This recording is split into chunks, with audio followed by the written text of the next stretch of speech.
Good morning, everybody. Good morning. We're just about to get started, so if everyone can fill up their coffee, have a seat. We're a few minutes late. We're going to blame the rain. So I want to welcome everybody to the University of St. Thomas. My name is Katharine Hill, and I am an associate professor in the School of Social Work of St. Catherine University and the University of St. Thomas.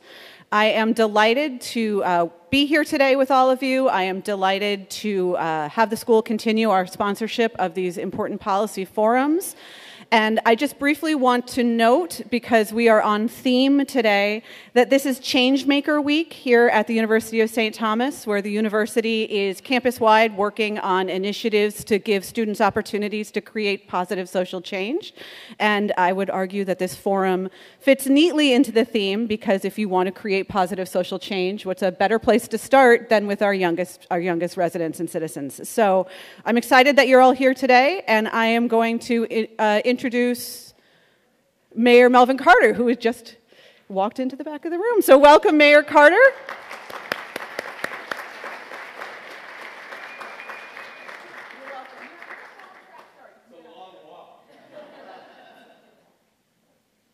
Good morning. It is good to be here. I don't know that I've been here back as mayor.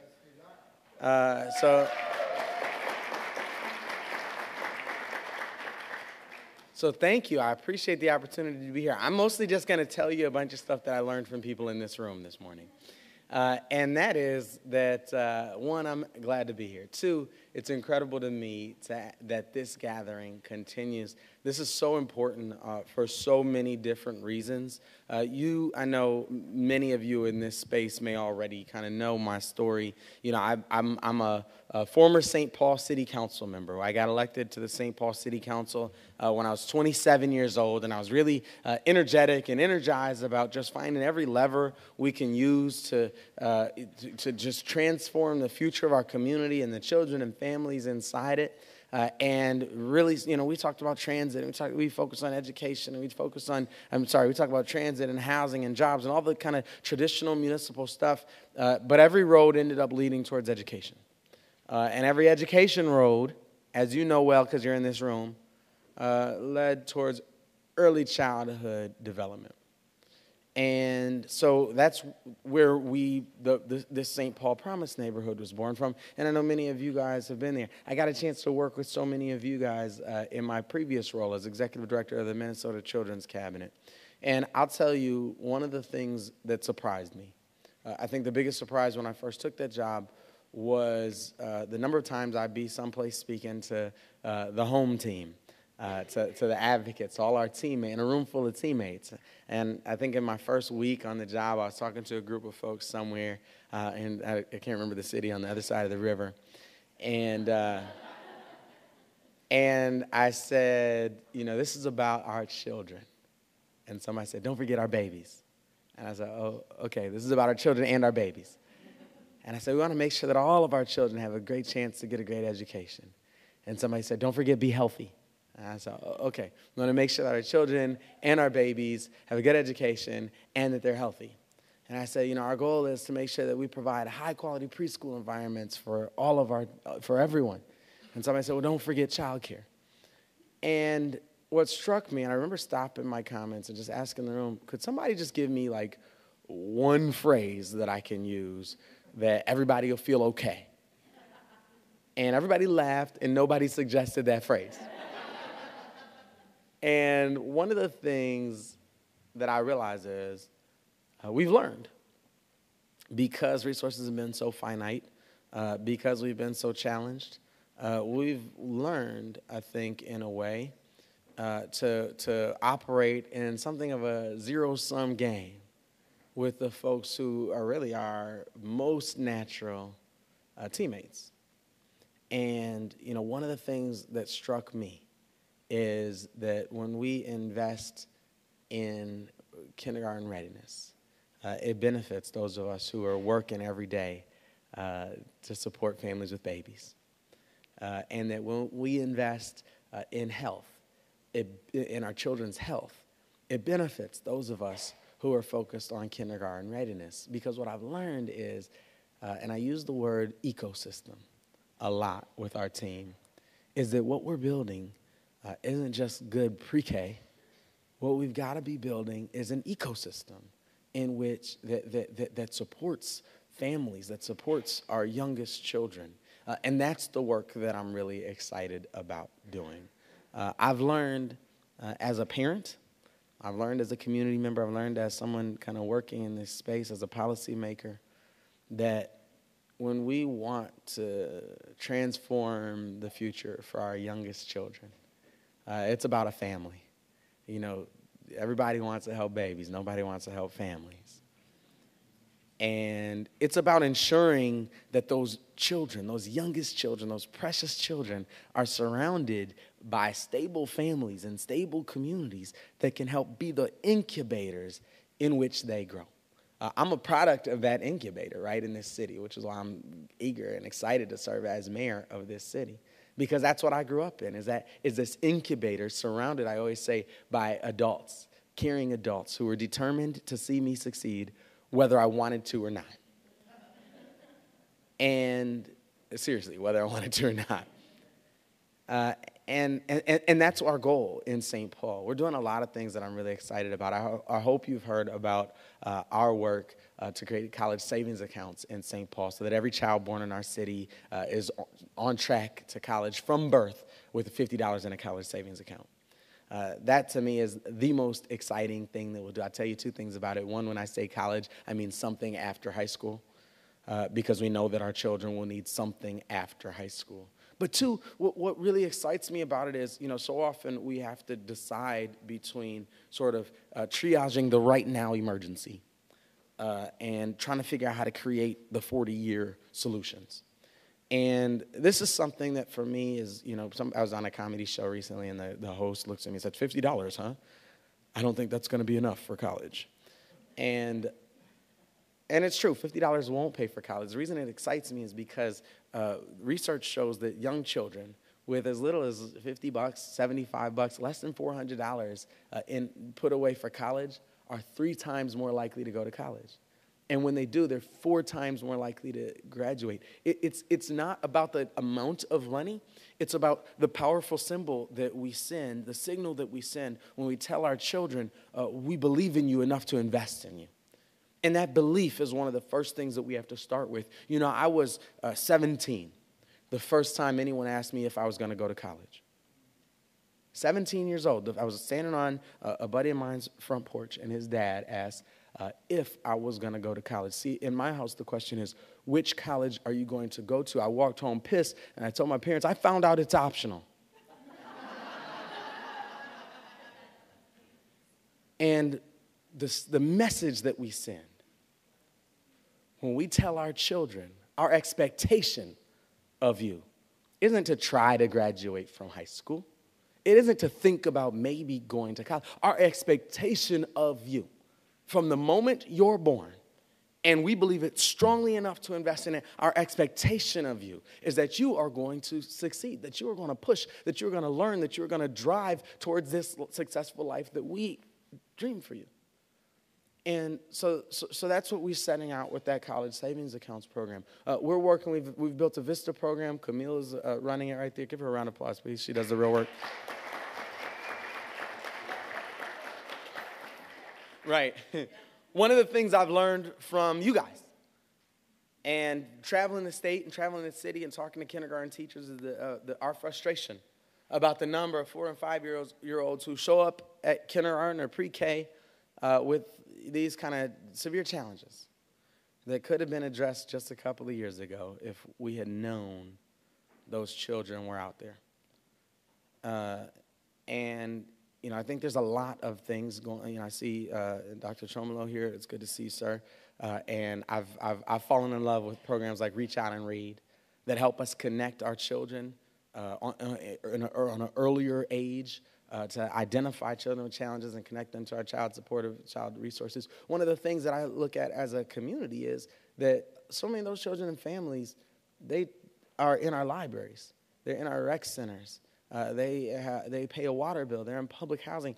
It's not that those children aren't touching our public and quasi-public institutions. It's that we aren't doing a good enough job connecting them to ensure that when we identify, when those children come to story time, when they come to toddler playtime, those things ought to be spaces where we're connecting them to early childhood screening and ensuring that those children are being, not just being read a book, or not just playing and being engaging in the now, but really kind of pushing forward into the future. And so that's one of the things that we're doing with our VISTA program, is trying to connect, do a better job providing that level of connectivity, trying to do a better job connecting families and children to the supportive resources that exist in our community, because we know that children don't stop learning at 3:30.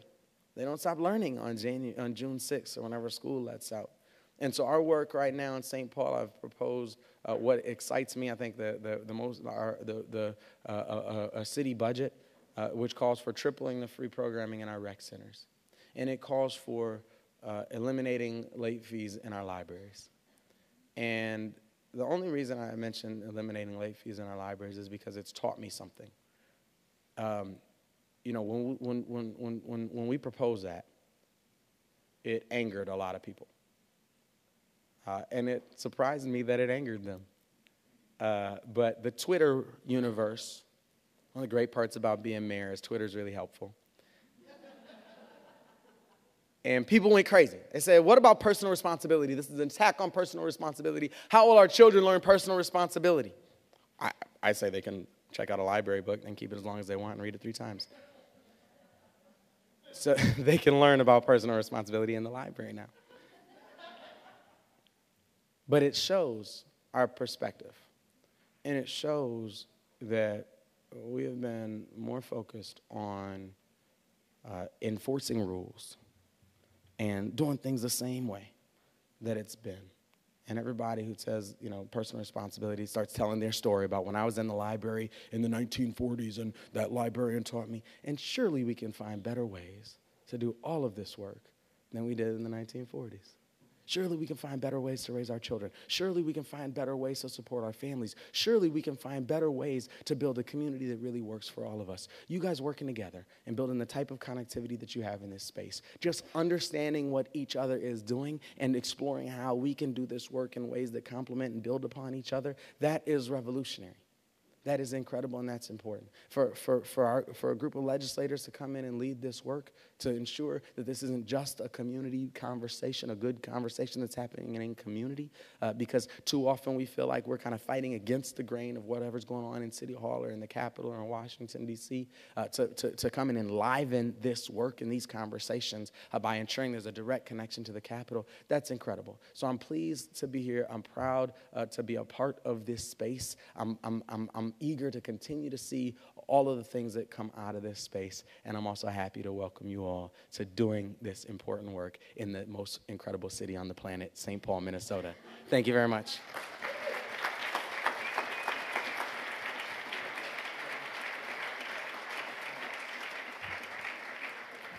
Hello, I'm State Representative Dave Pinto, and one of the founders of the Prenatal 3 Policy Forums, and I think folks in the room are aware of the incredible leadership that Melvin Carter has provided on this issue and so many others, but this is my favorite leadership he provides on this issue.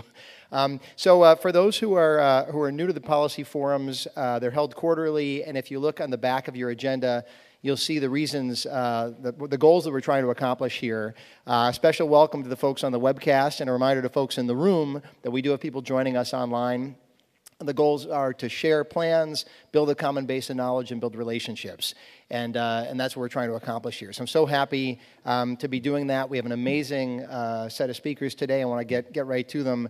But first, my co-legislative founder of the policy forums, or co-host here, Senator Jerry Relph. Please join me in welcoming him.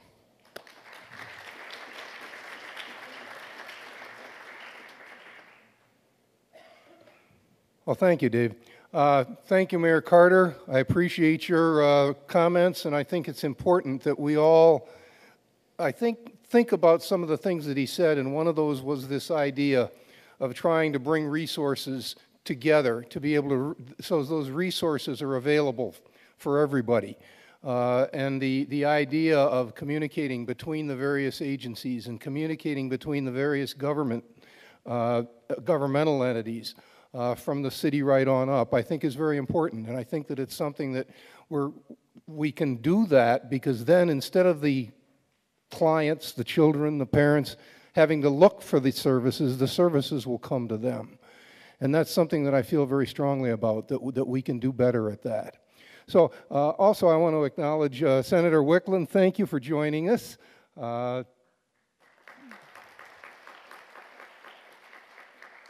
And I guess I'm not going to go much further. I think I just again want to welcome you all. Thank you for coming. Appreciate your dedication to the cause, if you wish, and please enjoy the rest of the meeting.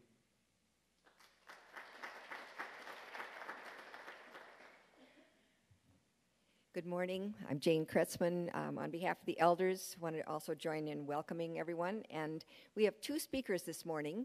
I have to adjust. I have to move my clicker. Ta-da!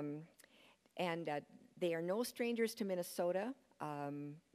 But first, I'll say that Dr. Aaron Sojourner will be our next speaker. And he spoke at the April Forum, which was snowed out in lots of ways, and we wanted him to come back and give a recap of his remarks from the perspective of a labor economist. It all is part of the building a common base of knowledge.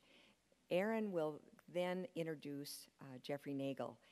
And I would just want to say that Jeffrey Nagle from the Erikson Institute in Chicago has been to Minnesota 3 times before at least. Once for the Harris Forum, once for a mini Legislative Leadership Institute we did in 2014, and then for the launch of the Risk and Reach report that we're going to get an update on this morning. So Aaron has to leave early for another appointment. I'm going to have him come on down to get us started. Thank you.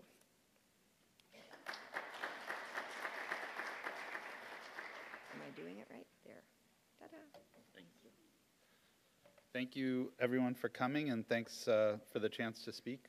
I'm going to be telling you about how important the first 1,000 days of kids' lives are and the crisis that we create for families during that time of their kids' lives. I think we don't create it intentionally, but we do create it, and it's real. I want to convince you of 2 things, or just sort of lay out 2 things. People drive community success, and wise investment in people drives community success. Okay, that people are the foundation of prosperity through their work in the community, in businesses, in families. And if people have more capacity, the community is going to have more capacity. Specifically, I'm going to tell you that there's really big disparities in kids' development based on their family income. And income is correlated with race, and so it also shows up as racial disparities as well. But these big gaps, they open up very early. And if we wait too long, which is 5 or 4, they're going to be very persistent. But we have an opportunity by making sure that kids have the right environments early on in the first few years to really diminish these gaps and give every kid a good shot to develop their true potential. So a lot of people think that these gaps exist and that they're inevitable, but they're not, and I'm going to show you evidence of that. The second thing is that our policy environment demands the most of families when they have the least. And it's backwards, and it's misguided, and it's wrong-headed, and it creates a whole cascading series of crises for communities and families. And we need to get our policies in order. So let me just start by saying this graph shows you that on the bottom, as you go up, it's talking about the average family income in kids' first 5 years. So kids on the left side have less income when they're young. Over here, their families have more income when they're young. And this is controlling for the family's income later in life and a lot of characteristics of the parents. And so it's really about income during the first few years. And on the vertical, you have the hours that the kids work on average each year once they're adults, in adulthood. So this links adult labor force participation and work back to family income when the kids are young. And what it shows is that kids who grow up in very low-income families end up working less and contributing less to the economy and are less productive as adults. Now, there's a lot of explanations for this you might have in mind. Some of them may be amenable to policy change, some might not, but I just want to start with this. The second thing I'm going to show you is that these differences, so in kids' experiences and development, open up very early. So this shows, on the horizontal, it shows kids' age, and on the vertical, it shows their test scores, like IQ or achievement scores. And by age 5, you can see the blue line, the kids with parents in the highest fifth of income, they're scoring 0.6 standard deviations above the mean. They're scoring really high on test scores. And you look at the orange line, and they're scoring, below average, as you'd think, but, there's a big gap, basically a 1 standard deviation gap between those two groups. And it opens up, and it kind of, by 5, it exists, and it's stable after that throughout the rest of the kids' lives. Okay, so whatever's happening in those first few years is creating this, and once they hit K-12, it doesn't go away. It might have continued to widen without K-12, and K-12 stops it. Here's another bit of evidence along the same lines about these gaps opening up. These are from brain scans measuring the volume of children's brains, okay? And the green line, so again, on the vertical on the horizontal, you have the age of the kid, and they did brain scans on a set of kids at different ages, and they looked, kids from low-income families are the blue line, kids from high-income families are the green line, the red is the middle income. And what you see is that, like in the first year, they're kind of about the same, but then over the next 2 years, between sort of 12 months, 13 months, and 36 months, these gaps in their brain development open up. And that, these first few years are the most important time in brain development. It's just like an explosive neural flowering that, these neurons are getting connected and getting wired, and they can change later, but this is the time when they're most malleable, most flexible, getting wired for the first time, and that is a critical developmental period. And we don't pay enough attention to making sure that kids' brains get wired right in the first few years of their lives. So that's all just to say, like, these gaps exist. This is a figure from Hart and Risley. This is like the original paper like this. It was a very small study, but it had the same basic result, which is that, again, kids age on the horizontal, and here we have their vocabulary on the vertical, and you can see the same pattern. High-income kids sort of are outperforming kids from lower-income families. So all of that was like outputs, test scores, kids' vocabulary, kids' adult work life. This is about inputs. So that's all outputs. This is all inputs. So this is looking at the number of words that are addressed to kids of different income groups across their first few years of life. And what you see is that kids from higher income families are hearing a lot more words. And so this is like what led to the 30 million word gap, and a whole line of research and interventions around that. This is not very strong evidence, but it sort of kicked off the whole thing, and it introduces the idea that the outputs might be related to the differences in inputs. What I want to convince you of is that this is not inevitable, that better early experiences can break this relationship between kids' family circumstances and their development, and their cognitive development and emotional development. I'm going to focus on cognitive development. That's what I've done research on. So you can look at this, and you can basically think of two main stories, nature and nurture, right? You can think, well, look, some kids are low income, their families are low income, they're like, you know, to put it crassly, like there are different kinds of people, and they come from different places and whatever. This is not I don't subscribe to this view, but this is a view that some people subscribe to. And so you can change the kid's early environment, but it's not going to make a difference. Another view is, look, kids are kids. Given the right environment, the right nurturing environment, they can develop in a different path, and that the nurture that they experience has a big impact on their development. So which is right?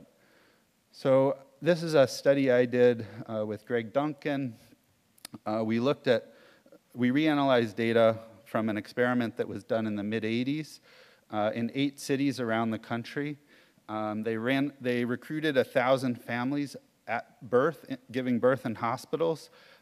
They randomly assigned a third of the kids to get a treatment, 2/3 of them to be in the control. There's nothing systematically different about these two groups except a coin flip and access to this treatment. The treatment was a year of weekly home visits, followed by the offer of 2 years of free full-day high-quality childcare. And it also included free transportation, like a school bus, basically, to encourage families to take up. This is like a gold standard, intensive intervention. We think of it not as like necessarily what every state is going to do, but it shows the power of this if you can do it. So let me tell you first about the kids from low-income families. This was a unique study. Most studies like this only are for low-income kids. This study included both low-income and higher income, but I'm going to tell you about the kids from low-income families first. So if you look at the 0 line there, that's basically, think of that as like the cognitive skill score for the low-income kids who were randomly assigned to the control group. That's like just what would have happened in the regular world, okay? And then the blue dot there shows you the average age 1 mental development index for the kids that were in the treatment group and how much higher they were than the control group. So at age 1, after a year of weekly home visits, there was a small difference, but it wasn't statistically significant, not so important. At age 12 months, the offer of free high-quality care started, and after a year, when the kids are 24 months, the kids who had access to this center, not even the ones who took up, but just the ones that were randomly assigned to have access to it, their IQ scores were 1.3 standard deviations higher than the low-income kids who didn't have access to it, just by heads versus tails, okay? So to me, this is very compelling evidence that early experiences matter tremendously for kids' development, and you can have huge impacts on their cognitive development by making sure they have access to high-quality learning experiences.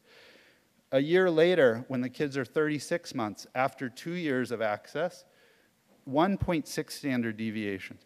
That is just enormous. I mean, that means that the kids from the low-income families who had access to this child development center, there were 8 of them in 8 different cities. The researchers set up these 8 child development centers in 8 different cities around the country. And this is the average.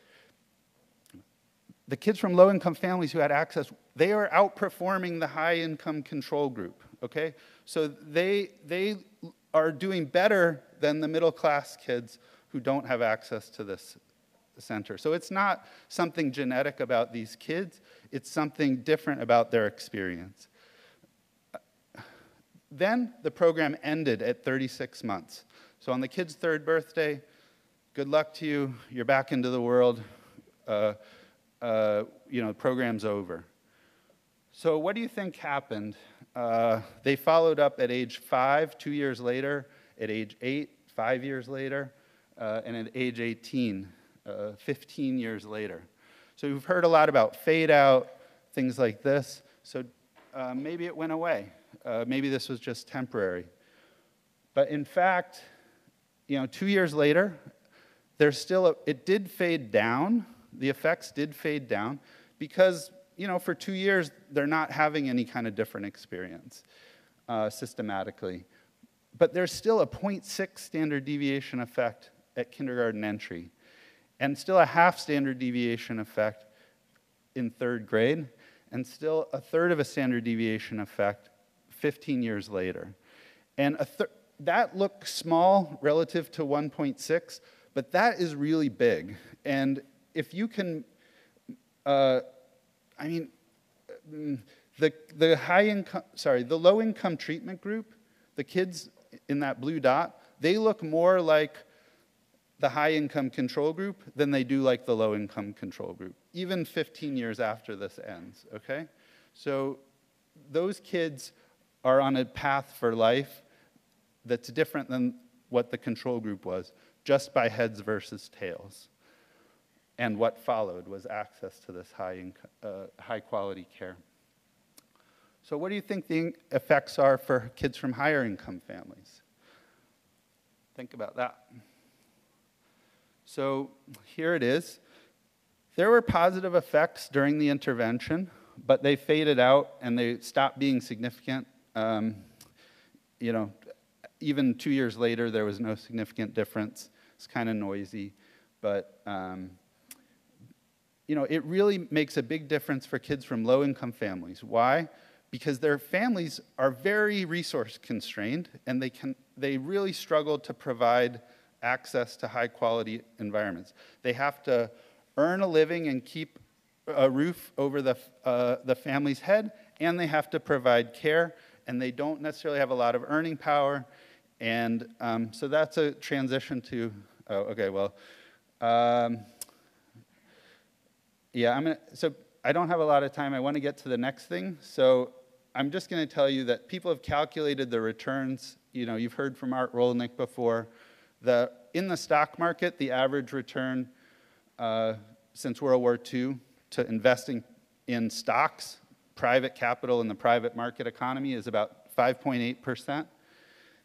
These investments paid off at conservatively 8-9%. And 8% return is much more than double a 6% return. So if you invest $1 for 50 years at 6%, you get $20. If you invest it for 50 years at 8%, you get $50. So that small difference turns out to be big thanks to the way compound growth works. Okay, the second piece I want to talk to you about is that we ask the most when families have the least. This is a brief that I worked on when I was working at the White House Council of Economic Advisors. You can find it online, and the stuff I'm going to show you is taken from this.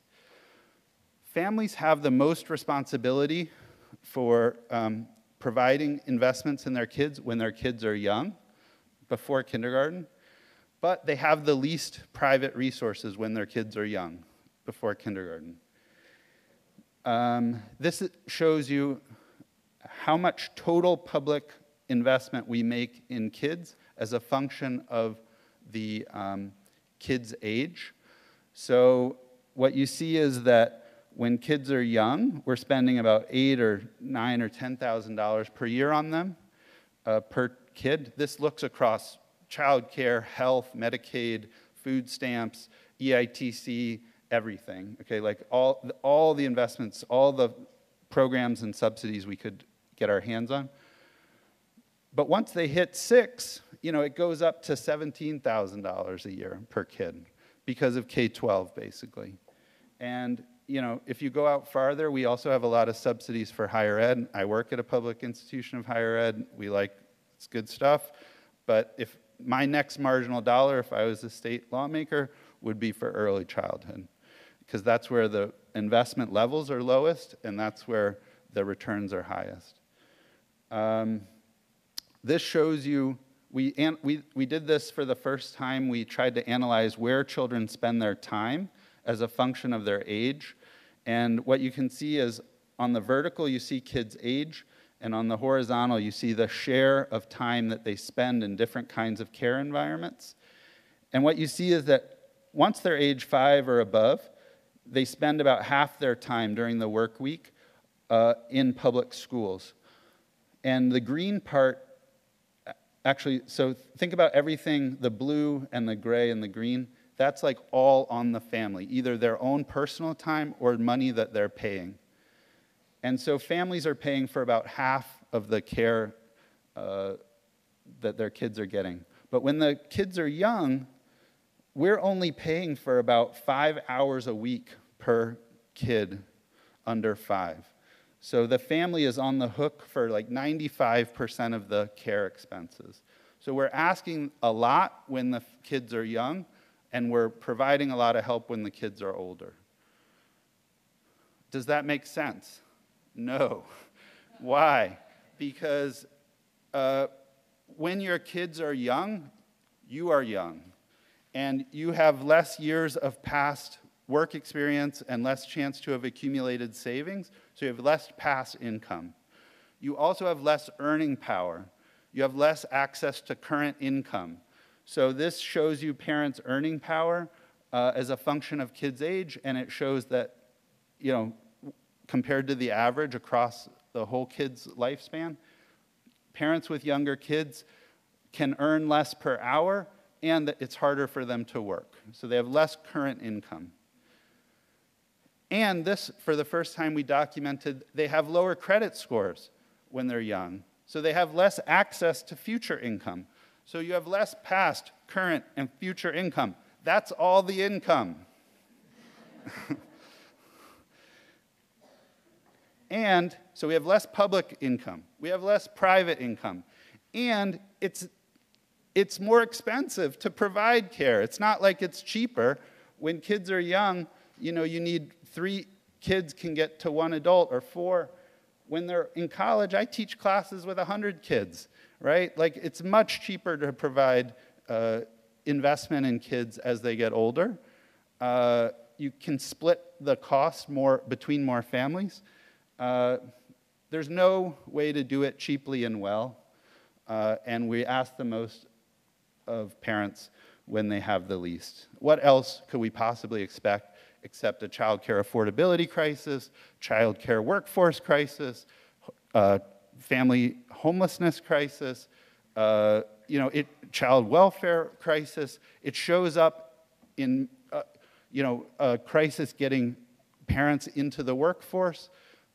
It shows up in all these different ways, but it all ties back to the fact that there's not enough resources going into families when their kids are young. And that's the end. Thank you.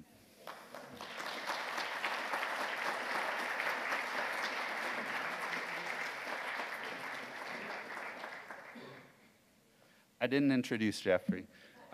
Jeffrey is the director of the Erikson Institute in Chicago, which is trains early childhood workforce, researchers, policymakers. It's an amazing institution. He spent a lot of time in New Orleans at Tulane. He helped build their system of like our Parent Aware and early learning scholarships in Louisiana. He's done a lot of research on that. Has a PhD in mental health. He'll tell you exactly what it is. I'm sorry. And he's just done an amazing work across the spectrum from research to policy and education. And we're delighted to have him here with us. Thank you.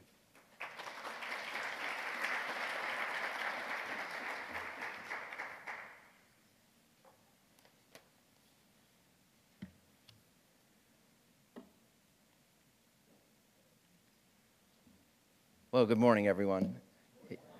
It's certainly great to be here. It's a great forum and series that you have, and it's incredible to see the great leadership you have coming out of the legislature with Representative Pinto and Senator Relph, and certainly your longtime leadership from people like Jane Kretzmann, who I've had the great pleasure of knowing for several years now, and even to be introduced today to Katharine Hill from the School of Social Work here.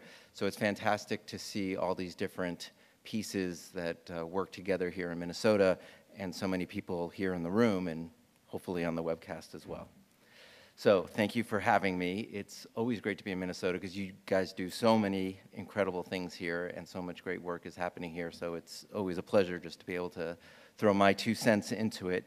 And what I want to do this morning is I think my presentation builds on everything you heard from Aaron, but I want to try and make 3 points in maybe different ways than you traditionally hear it. So hopefully you'll get something new out of this in terms of the impact of the early childhood period on long-term health, on educational outcomes, and then finally a keyword of choice.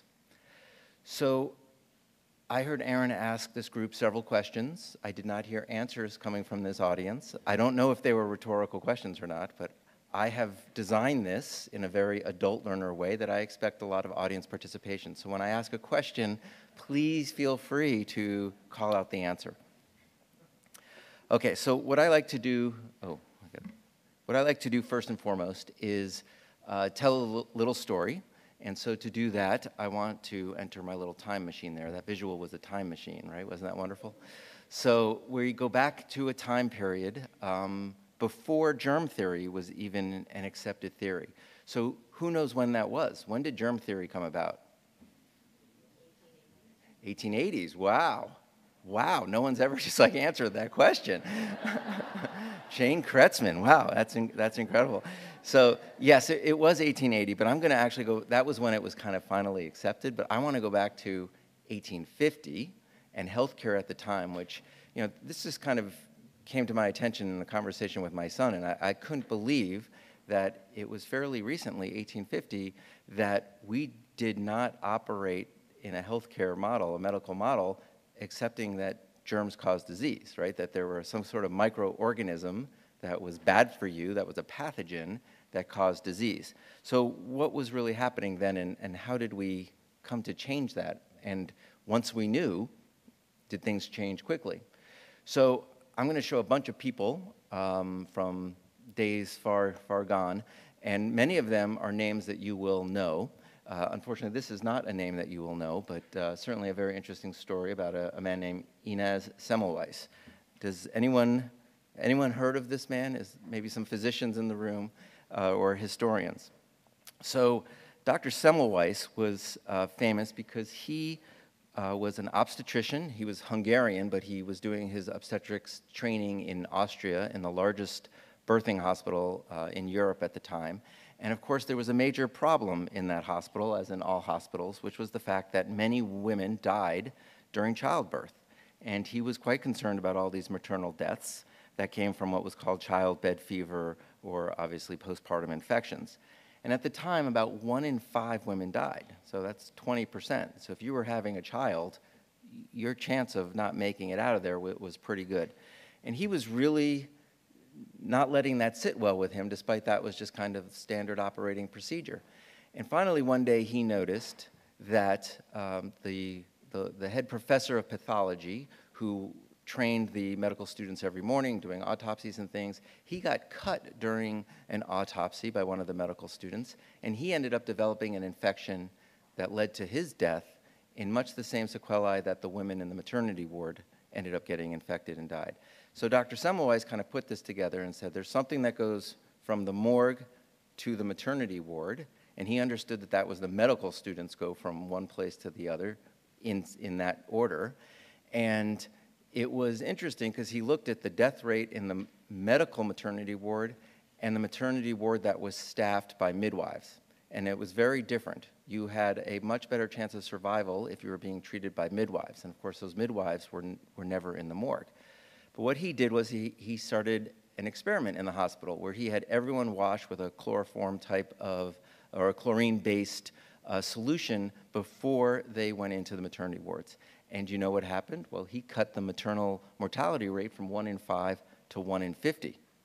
Wow, that's a big difference. You're going from 20% death rate to 2% death rate. So does that then become standard medical practice? No. Right? Ideas are hard to sell, and he didn't have Facebook and Twitter and all these things, so what was he going to do? He had to go conference to conference, medical conference to medical conference, and tell people about these incredible findings. And then, of course, all the doctors would start washing before they were treating their maternity patients. But that didn't happen. The medical community rejected those new ideas, rejected him, and over 10 years of his zealous pursuit to get this to be standard operating medical practice, the medical community so ostracized him that they actually got him committed to a mental institution where he was promptly in the first days beaten by the guards, developed infections, and died within 2 weeks, right? Quite a tragic story for a guy who was trying to tell the world that germs cause disease. Now, he didn't know it in that exact sequence, but he knew that ultimately is what was happening. So about the same time that this germ theory was being rejected, another person that this one you may have heard of, I'm sure you don't recognize his picture, he was famous for anesthesia because, of course, back in the 1850s, if you had to have any sort of medical procedure, there was no anesthesia. But this man developed chloroform, ether, these types of things. He was using it to try to knock you out before your procedure, not kill you in that process, which certainly happened more then than it did today. So I'll give you a clue who this fine gentleman is. His namesake. Anybody? John Snow, right. So John Snow, we all kind of heard of him. And John Snow was famous both for chloroform and ether, but he also kind of is the father of modern epidemiology because there was a big cholera outbreak in the 1850s in England, right? So we've moved from 1850 Austria to 1850 England. And he started mapping where all these cholera cases were because at the time people just thought you caught disease from bad air, this miasma theory of disease. And he said, based on this map, I think it's this water pump that's in town here. They removed that water pump and the cholera epidemic ceased. Now, they still didn't know that infection caused disease, but this was all part of the process. It wasn't until 1860s, this father of germ theory, who is really, he was a French biologist and microbiologist. Anybody know who this fine Frenchman is? Louis Pasteur, yes. And of course, he's famous for pasteurization. But what is pasteurization? He was heating liquid at a certain temperature to kill the bacteria to keep it from spoiling. What was that liquid he was trying to preserve? Wine, exactly right. It was wine, not milk. And then after wine, it was beer, exactly. Right? So we go from wine to beer to milk. And of course, the thing that we all know that our milk is pasteurized. But as he wrote about this in the medical journals of the time, and he applied those same theories to treating animals, this historical figure, who is our basic father of modern surgery, and in that he was so important because he took what Pasteur was doing and he said, aha, it's all about antiseptics. I have to clean the surgical tools before I start cutting people with them. And the doctors who go from surgery to surgery wearing like their same clothes and the same smocks, and they have this smell of surgery, that isn't good. So let's clean all that before we do the surgery, and we had much better surgical outcomes because of a lack of post-operative infection. So this man, not really a household name, except he kind of is famous for antiseptic liquid. Who is it? Ooh, yeah, very good. Joseph Lister, who of course is of Listerine fame, but that's where we get our Listerine from. So who knew, right? I didn't know. It was just a little conversation I was having with my son. So all of that is to really think about, look what it took to get society to embrace the notion of germs cause disease. Something that nobody here, I mean, like, how could you doubt something like that? And would you have wanted to live in 1865 and come down with an infection, go to a doctor, and they totally mistreated you because they didn't accept the knowledge that was known at the time that germs cause disease? Okay, so let's keep that in the back of our minds as we move through and talk about why the first 1,000 days are so critical. So Aaron laid out a lot of the information. I will touch on some of the similar pieces, maybe from a little angle. And I bet most of you in this room are here because you already fully subscribe to this. So we're going to move through a lot of different topics quickly. But I organize it first starting at the individual level, then to the classroom level, then to the school level, and then nationally. So we kind of build up from the individual. And again, I just hope that we're able to say some things a little differently than you've heard them before. So first of all, and I love that Aaron, an economist, was using this word experience, right? It's all about early experience. It's not about early education or early learning, it's early experience. So early experience is the smoking gun for both education success and long-term health. And my boxes are off because I'm on a PC instead of a Mac. That's my little commercial for a Mac. But what do we spend our government resources on?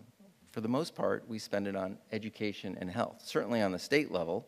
On the federal level, you throw in military as well, but we don't have to do that on the state level. But so if I told you that the ultimate way to address our ever-growing budgets and pressure on education and health is to address early experience, much as what Aaron just outlined to you. And that's because things that happen to you early in life leave biological memories in your body. So that old phrase, such and such really gets under your skin, nothing could be more true. It literally gets under your skin. This is all about biology. Okay, so he talked about the developing gray matter. Aaron talked about developing gray matter. In brain development, another way to think about it, it's not just the size of your brain that you care about or how much gray matter or white matter you have, but let's just think about the 7 major stages of brain development. So the first 4 of those, all 7 of these, let's say, all start prenatally, but the first 4 are completely done during the prenatal period. Now we get in this country, prenatal care is important. And we do, depending on the community, a fairly good job of getting to women during the prenatal period. But it certainly could be better. And then, of course, we know that it's not just the health of the woman while she's pregnant, it's the health of the woman before she gets pregnant is really going to determine the health of the baby. But in terms of brain development, it all starts prenatally. But those last 3 continue into the early childhood period. And so when we talked about, as he was talking about the gray matter and the growth and everything, when you think about the connections that are happening, and now you hear about 1 million connections per second, but on average between 3 and 15 months, you're talking about 40,000 per second. So it's this tremendous growth, this exuberance of connections. And those connections are all being made based on experience, right? So you're born with 100 billion neurons, and then those connections grow to 1,000 trillion neural connections. So now you have this massive overgrown garden in your head. That little 2-year-old has more connections than we do today. But obviously that little 2-year-old is not smarter than you because the name of the game isn't the most connections. The name of the game, like your beautiful garden, needs to be a pruned, manicured, cared for garden. And the way that brain is manicured and cared for is through nurturing, stimulating, positive experiences. And the way I like to talk about this is the experience of language. When a baby is born, what language are they capable of speaking? Any language. Any language ever known to mankind. But what language will they speak? Yeah, whatever they hear, whatever they experience. So that could be multiple languages. That could be 2, 3, or more. But they're going to speak what they hear. So that is all about experience, of course. And we know in the different areas of the brain, it's not just total gray matter that matters. It's the different areas of the brain, the different sections of your garden are growing and being pruned at different times. So first, what comes online, the baby comes out, the baby can barely see or hear, and he's a crying, screaming mess. But vision comes online in the first few weeks and months, and hearing, and then language at 9 months. The areas of your brain, your language centers, have the most neural connections at 9 months of age. When do we start teaching language, or multiple languages? Not at 9 months of age. We wait much longer. Higher cognitive functioning, that peaks at 5 years of age, but still is developing all through adolescence. So, it's not just the size of the brain, right? It's incredibly dynamic, but it is dynamic, and it's going to grow and develop based on experience. Okay, so ultimately, the brain changes its structure and function in response to experience, right? It has great neural plasticity. We all know this because any little child in your life, whether it's your son or daughter, grandson or granddaughter, niece or nephew, or other kids you care for, right? You're working hard to give them positive, nurturing, stimulating experiences. And you're not necessarily thinking, I'm growing their brain, or maybe the people in this room are thinking I'm growing their brain, but most people aren't thinking I'm growing their brain. It's like you're just trying to, you innately know this is how you help your child grow to its fullest potential, to their fullest potential. But of course, if you have negative experiences, the flip side of that is what we do see so many of our kids having to overcome is the vulnerabilities that come from these negative experiences. So when we think about what's a negative experience, we can certainly think about environmental hazards that are toxic, like toxic toxic chemicals, right? So lead and mercury, and no one's going to doubt that we do not want those toxic environmental hazards near our children. But there's other toxic threats to our children that we need to think about. And one that we talk a lot about these days is toxic stress. And I remember hearing about this the first time. I literally remember where I was when I heard that the first time. And I was thinking, like, come on, how stressed is a little kid, right? Like, what could be better than being a little kid and just having everything taken care of for me? But that is not the experience of the child. Babies come out, they're completely stressed out, right? What baby comes out not screaming? They're screaming, they're like, where the heck am I? Why am I here? Who are these people? And where's my food? Because I'm hungry. And from then on, it's all about, where's the food? I don't feel clean, my diaper's dirty, or I need to sleep. And we have to respond to those cries, and we are literally biologically wired to respond to those cries. Right? You cannot ignore a baby's crying. You may not respond to it appropriately, but you cannot ignore it. So hopefully you do respond to it appropriately. You're trying to assess the situation, figure out what the baby needs, and help soothe that child. But some people don't react that way, and for our children, they go from what might be tolerable stress, where they're hungry or tired or have a dirty diaper, their kind of stress response is activated, they cry, you respond, and help soothe the child. But for too many of our children, they experience what's known as toxic stress, right? It's unremitting, unrelenting stress. It's not a bad day or even a bad week. It's bad months, it's bad periods of time. It's the impacts of poverty and substance abuse in the home and mental health issues in the home and housing limitations and family violence and violence in the community, all of those things. And oftentimes, unfortunately, they travel in a pack. Those are things that really impact the adults in the child's life, which then limit the adult's ability to soothe the child. So now their stress response system is activated, and it's activated a lot, and it's activated because that's how they have to survive. But if I asked you in this room, what happens to you when you're stressed? We don't even think about the things that happen internally to us when we're stressed, right? They're automatic. They're designed to help us survive. And survival could be getting up and doing a presentation in the morning or doing something else stressful in the day. But you're going to have automatic stress responses to help you deal, right? Your heart rate's going to go up, your respirations are going to go up, your blood pressure might go up, you might get sweaty palms, butterflies in your stomach, all of these things that you don't find helpful, but it is your stress response system being activated. Well, that is exactly what goes on for young children too, right? There are chemical reactions internally that help you deal with stress. So the main chemical we're dealing with is a hormone called cortisol. And when cortisol is secreted, there's kind of trade-offs in the system as you're trying to deal with the stressful events. So you suppress your immune system. If you have a chronic health condition, what's the first thing your physician tells you? Is reduce the stress in your life. Your ability to remember something when you're really stressed. Like if you're really stressing out to remember a certain thing, how hard is it to remember that? Like remember studying for your exams in college or something. How good are you at paying attention when you're really stressed out, right? Everything's a distraction. And it certainly creates anxious, nervous behavior. Well, again, that's the same thing for our children who are stressed out from their home life, their community, their environment.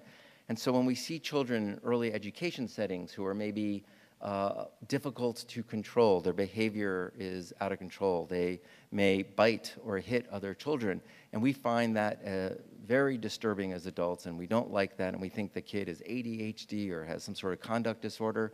But in reality, they may just be responding to a world that is quite stressful, and it's not inappropriate for them to be functioning that way.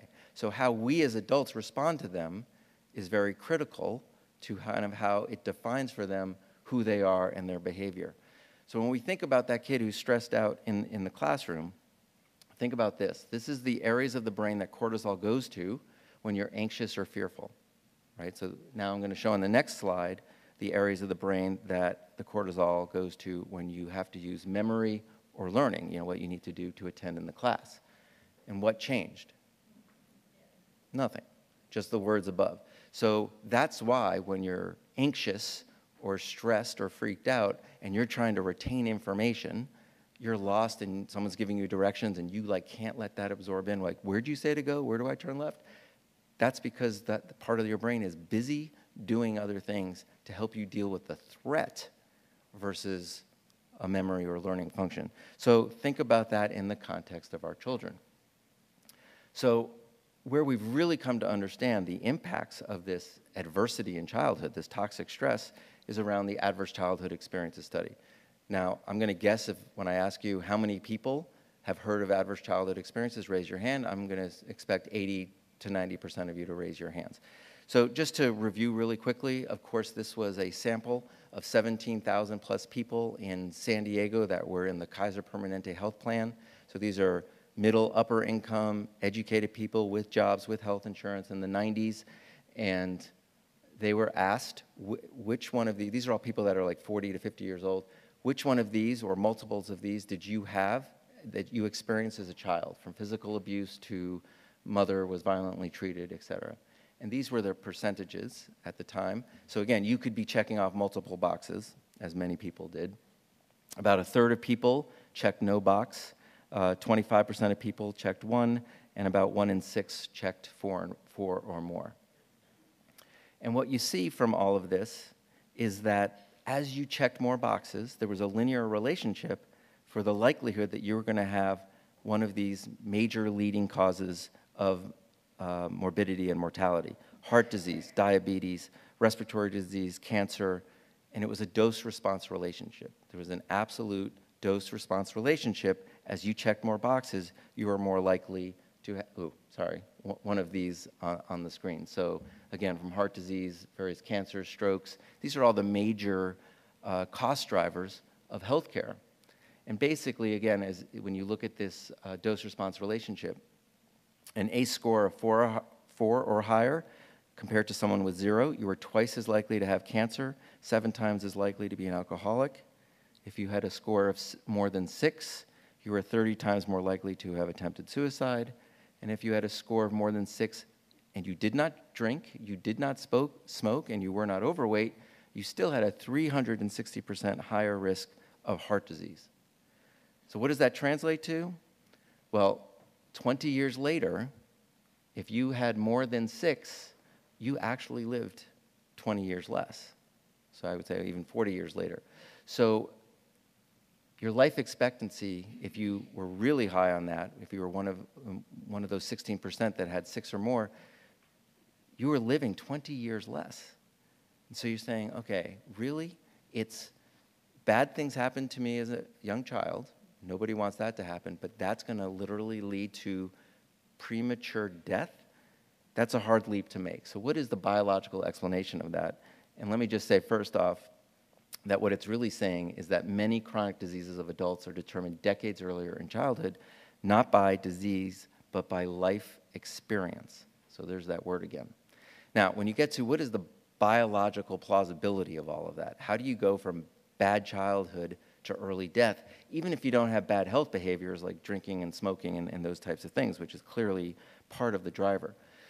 Well, I asked you how many people had heard of the adverse childhood experiences, and most of you raised your hands. So I'm going to guess many of you, but not nearly as many. How many of you have heard of telomeres? Right? So this is, I think, one of these new words that is getting to be part of our common vocabulary. And basically, this is sections of DNA at the end of each chromosome. So you think of it as like the plastic piece on your shoelace, right? The piece that keeps your shoelace from unraveling. So that's the telomere at the end of your DNA. And ultimately, it's like the biological clock of your cells. So you can look at cells and see how old they are by the length of the telomere. And cells replicate and divide. That's what they do. And with each division, the telomere gets a little shorter, and that's the natural aging process. But what we see for kids who come from very stressed environments, right? So these are studies of like the Romanian orphans and stuff. The longer you stayed in that neglected, deprived environment in the institution, the shorter your telomeres got by age 9. So those children at age 9 were prematurely aging compared to the children who got assigned into community-based settings and foster care. So what is the connection between cortisol and telomeres? Well, basically, increased cortisol exposure, which means increased exposure to stress, reduces your telomere length, and reduced telomere length has been known to be associated with higher risk for cardiovascular disease, stroke, cancer, cognitive decline, diabetes, all those things that we saw on the adverse childhood experiences outcome. So then the next word, which I imagine less of you have heard of than telomeres, but some of you have, how many people have heard of epigenetics? Ooh, more than telomeres, very good. So this is the word that I think is really catching on, because this is the interplay of environment or nature and nurture, right? It's really how genes are expressed. So you may have the genes for diabetes, but you won't develop diabetes because you have a healthy diet and you exercise, so that gene never gets expressed. So genes are not destiny, but as one geneticist said to me, genes load the gun, but experience pulls the trigger. And that's what starts from the earliest days, right? Our young children are having experience, and that is going to have a great effect genetically for them. And it's why, and this is exactly what Aaron was saying, some kids with the same risk factors, but they all have the different outcomes because they're all having different experiences. Okay, that finishes us with the individual. So let's move to the classroom. Now, Aaron, as a good economist, focused on cognitive abilities of children. And I want to focus on different abilities of kids. I want to focus on executive function and self-regulation. Now, I suspect that all of you in this room have heard of these terms, right? How many people have heard of executive function? All of you. How many people would feel comfortable defining it to people in their life so that they would understand what executive function is? Okay, that's good, because I think it's a really tough thing to define. Because this is the kind of jargon that we would normally use. You know, it's our working memory, it's our inhibitory control, it's our ability to be flexible in our thinking and shift our attention. And the way I would translate that is, it is all about planning, reasoning, and problem solving. Our ability to plan, reason, and problem solve. That is the name of the game. And ultimately, it's what children really need to know. So despite the fact that you all raised your hand and could define executive function, I'm going to ask us to do this little exercise, an executive function exercise, that, and I really hope that did not create a massive cortisol spike in the room, because really, this is something we can ask 3.5- and 4-year-olds to do. And I saw Clancy Blair from NYU do this a number of years ago, and I think it just really brings home what is executive function, because you almost can feel yourself using your executive function skills right now. So use your pen on the table, or you can even use your finger. I'm going to tap on the microphone. Yeah, you can hear that. So when I tap once, I want you to tap twice. And when I tap twice, I want you to tap once. Okay? Everybody needs to participate because everyone's watching each other. But I tap once, you tap twice. I tap twice, you tap once. Ready?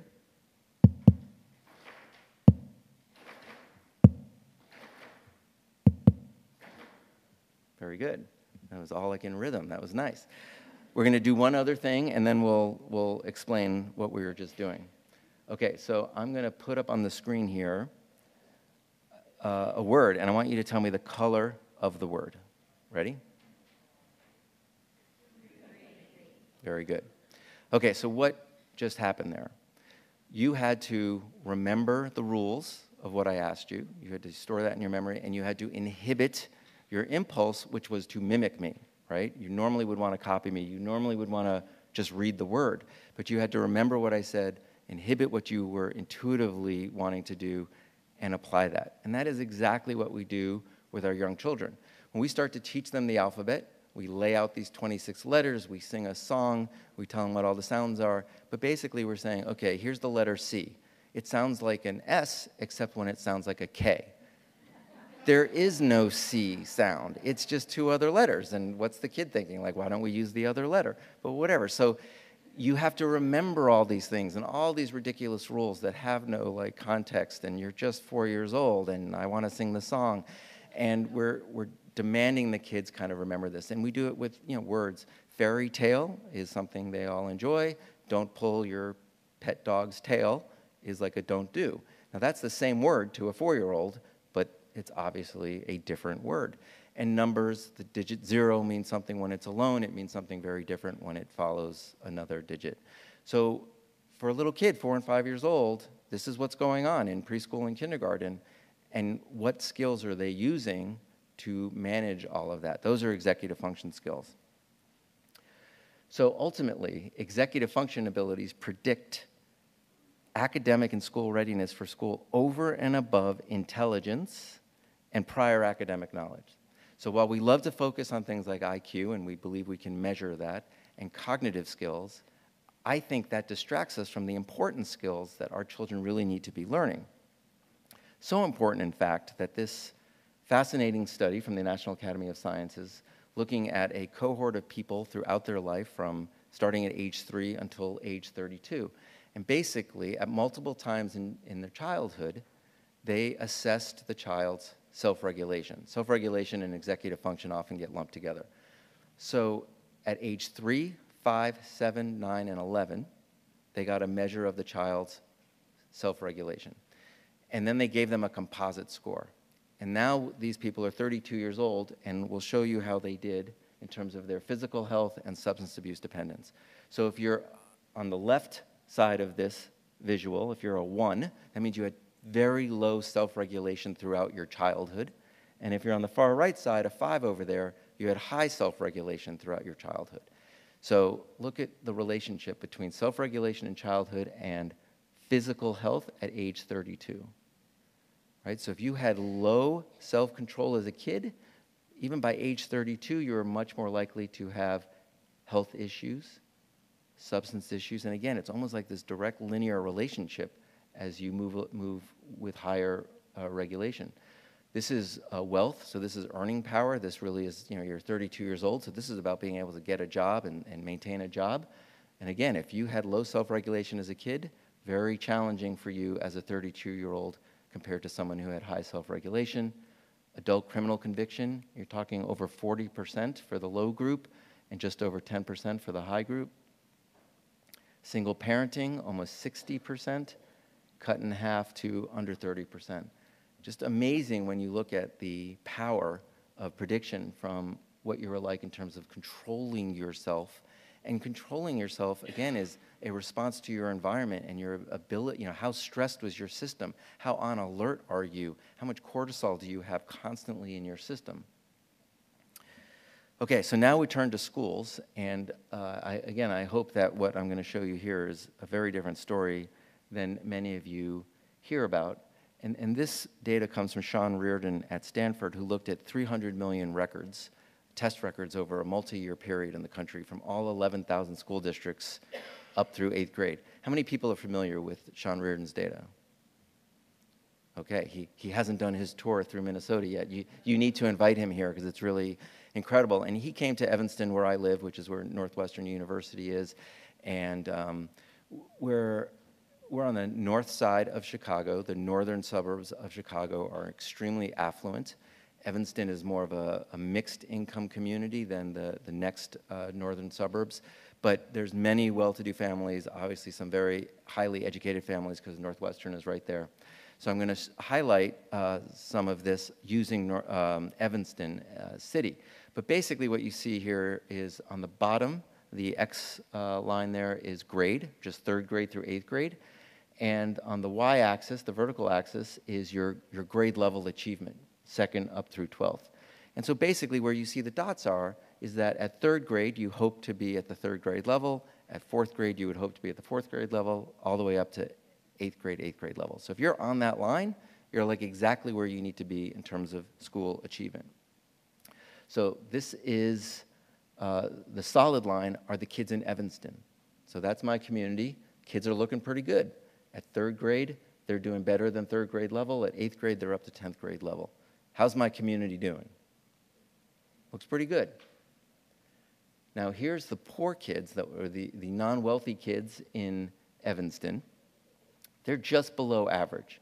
They're at 3rd grade, they're not at 3rd grade level. By 8th grade, they're more approaching being on grade level. And here's the non-poor kids in Evanston. Look where they are at 3rd grade, look where they are at 12th grade. Those non-poor kids are actually doing the best in the United States. Now, look at the slopes of those lines. If you remember back to your geometry classes when you were getting pounded on slope, slope, slope, why do I care? But what those slopes tell you is those lines are increasing at the exact same rate. So what is this chart really telling you? Are the schools doing something better for the non-poor kids than the poor kids? Or is everyone really, growth is really the same for all of the kids? Let's look at Chicago. What have you heard about Chicago public schools? Tragic, right? Chicago public school is supposed to be the worst in the nation. We have over 75% of the kids are free and reduced lunch, terrible underachievers, people aren't graduating, et cetera. So what you see here is at 3rd grade, they're at about the 2nd grade level, and by 8th grade, they're almost at the 8th grade level. The slope of the line there is actually a higher slope, more inclined than what was going on in Evanston. So the Chicago Public Schools has more growth per year, year over year, than what's going on in Evanston. Actually, Chicago Public Schools has the highest growth of large school districts, the 200 largest school districts in the country. Chicago is #1, which is never the story you hear in the newspaper. And I've lived there for almost 5 years now. No one's ever said that until this data came out. And so really, it's the same story kind of across the country. The red dots are the non-poor kids, and the off-white dots are the poor kids. This is academic achievement. Well, the red dots are clearly doing better. You want to be higher up the scale. And that's what we usually talk about. The red dots are going to college, the red dots are finishing school, the white dots are not. But look at growth. The growth lines are almost on top of each other. A little bit better growth on the red dots, but not much at all. Now let's talk about these Illinois. These are the Illinois dots, and the size of the dot is the size of the school district. And you see here that Chicago has higher growth than Evanston. So what is really going on here? The win here is not the achievement. The win here is the growth. And that's what we need to be asking. What is the growth rate in our schools? Because the schools, ultimately, what that chart shows you, the schools, by and large, there's dots all over the place. There's 11,000 dots on there, so there's dots everywhere. But by and large, schools are doing exactly what they were designed to do, which is educate kids 1 year at a time. I'm going to take you to this point in 3rd grade and get you to that point in 4th grade and that point in 5th grade.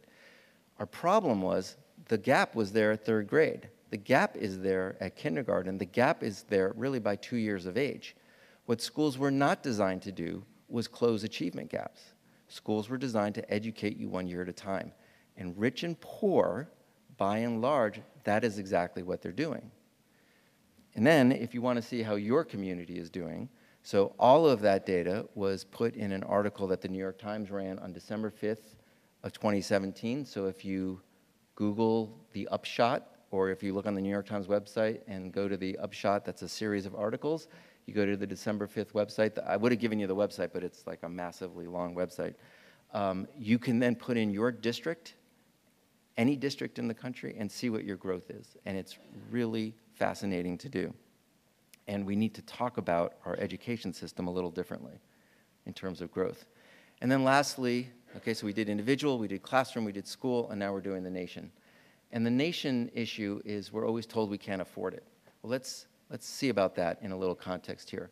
These are, you're not supposed to see that bottom part there, but this chart is going to show you the public expenditures by countries, developed countries in the world, as a percent of GDP on early childhood. And that looks terrible.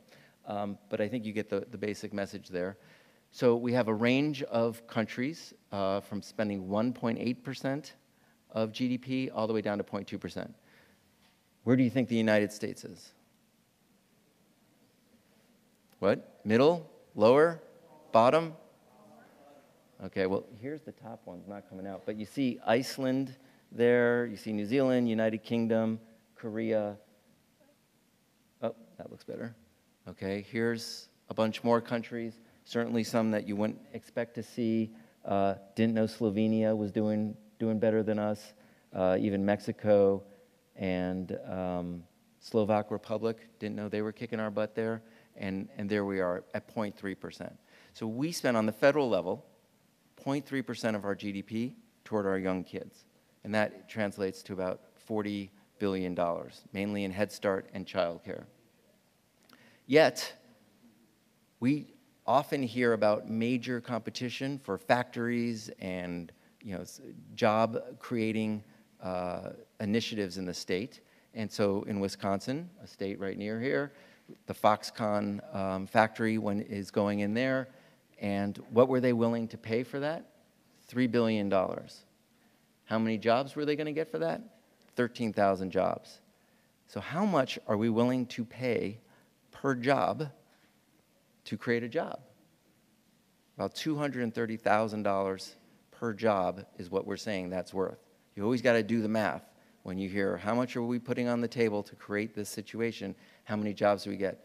So there we're investing all the way after the education system instead of investing up front, and it's costing us $230K per job.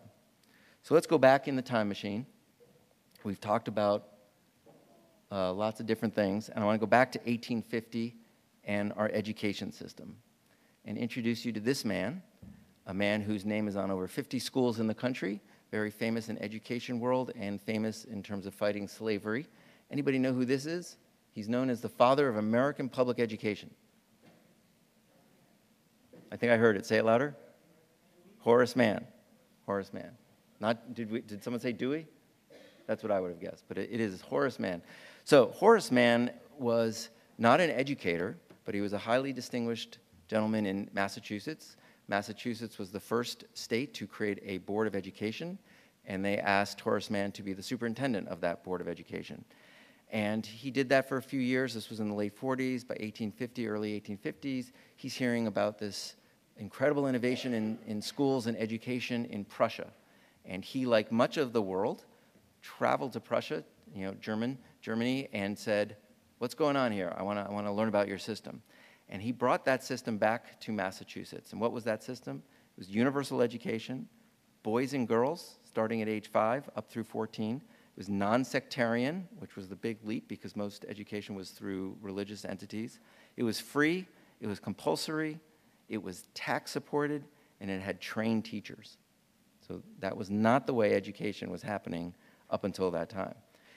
Much like germs cause disease, it was very controversial, and you had a huge system that was pushing back, which was the religious-based schools. And he got that off the ground in Massachusetts. It went well. New York State started replicating it. It started spreading across New England. And over the next 20, 30 years, that education model spread across the country. After the Civil War, we started doing high school. That spread, the spread was mainly in the cities because of the urban centers, but eventually that was our model of education. Now, Horace Mann did not end up being beaten to death in an institution like poor old Dr. Semmelweis, and he actually then left education, replaced John Quincy Adams, our 6th president. After he was president, he returned to the House of Representatives. When he died, Horace Mann replaced him in Congress and became a leading voice in the Civil War and fighting slavery. So I'm actually not sure if he's on all those schools as a fighting the Civil War or as an education leader. But of course, when we think of what that created, we went from the schoolhouse kind of model to what schools look like today, and what schools look like on the inside, kind of the row of desks. We still have a row of desks. We might arrange the desks a little differently, but the system is very similar to what we've always had. And these are the innovations that have really took place in that time. 1946, National School Lunch, we started feeding low-income kids. Brown versus Board of Education, we started with desegregation. Elementary and Secondary Education Act, and then we started education for children with disabilities. We revised that law to make it better. Then we started testing, and we're constantly revising. But I want to juxtapose that and what's going on in education versus what happened after we accepted that germs cause disease, right? By the end of the 1800s, we were into medical imaging. Then early 1900s, you're in antibiotics. Things keep going. We're doing transplants 30, 40 years later. You got immunotherapy now, stem cells. I mean, the innovation in healthcare, I mean, we can complain about the costs and how frustrating the system is, but the innovation and what is healthcare and how long we live has completely changed.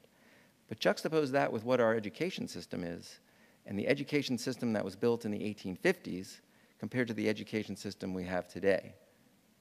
And that is the source of our problem, which I'll come back to in a moment. So in my last section here, just some closing thoughts. The importance of early childhood education, the importance of early learning, the importance of early childhood development. What I'm really talking about there is the importance of early experience. And there's two areas I didn't cover today because you have so many great experts here in Minnesota who can do this. I didn't talk about attachment theory and what is the basis for early childhood development and experience. And I didn't talk about economic impact because you have great economists here like Art Rolnick and Rob Grunwald and Aaron that you heard from earlier. So I'm leaving that to others, and that information is always readily available to you here. But I do want to talk about one piece of the attachment, which is I keep talking about early experience. Well, what is the active ingredient of early experience? Parents, yes, but go deeper. Relationships, exactly right.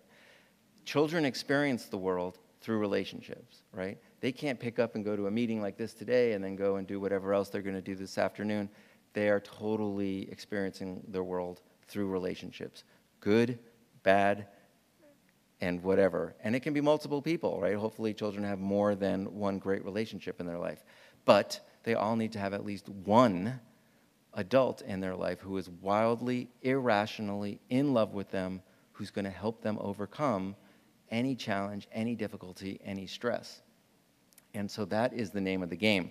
So as you hear about ideas for early experience, to enhance early experience, just remember you got to be listening for where's the relationship in all of that. Because as goes the relationship, so goes the child. So what's the policy implications of all this? Here we've got this great policy forum focused on 0 to 3. And I think ultimately it's our job to translate science into policy and practices because that's how we're going to impact long-term health, long-term education, and lifelong productivity. And the basic premise that we have to push starts with this basic question. If you are building the system today, would you start at 5? Because that is the system we have. We have a patchwork of services before that, but the system, the K-12 system, which by and large is doing exactly what it's designed to do, starts at 5. And now we're jerry-rigging it back to maybe do 4-year-olds, maybe start talking about 3-year-olds, and do a program for this or that, but that is not a systemic approach that is going to get us a system that will do exactly what it's designed to do. So we don't have that system. And so we can talk about programs for 0 to 3, home visiting, intensive focus on high-quality infant toddler care, early head starts and things. We can talk about policy towards 0 to 3, expanded subsidies, quality versus quantity, pay parity in the field.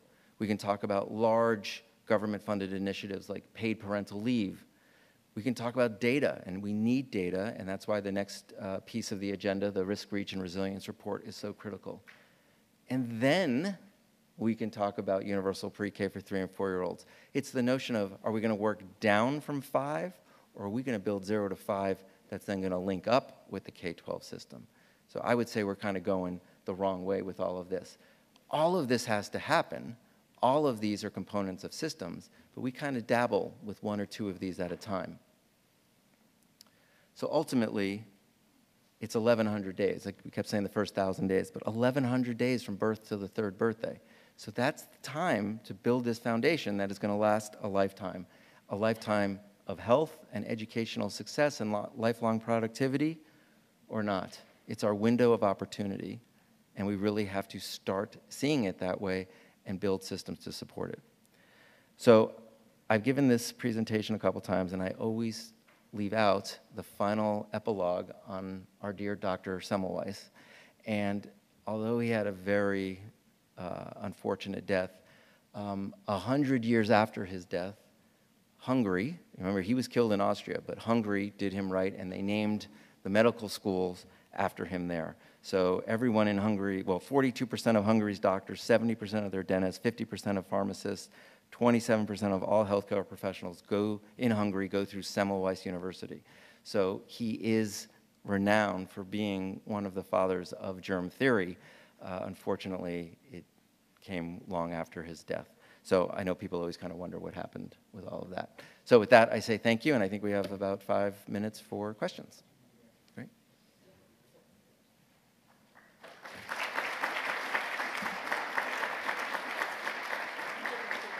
Oh, great. All right, thank you. And thank you all. We have had a full, good over an hour or so. And what we're going to do right now is take a break. And it'll be, and you can send questions to the P, that's letter P, TO3 policyforum@gmail.com for those of you in the studio audience out in the Netherlands. No, never mind, it doesn't matter. So take a break, and we'll be back in 20 minutes. And then we'll have time for some questions and answers for Jeffrey Nagle, and I thank him again, and then we'll be hearing about the risk and reach and resilience.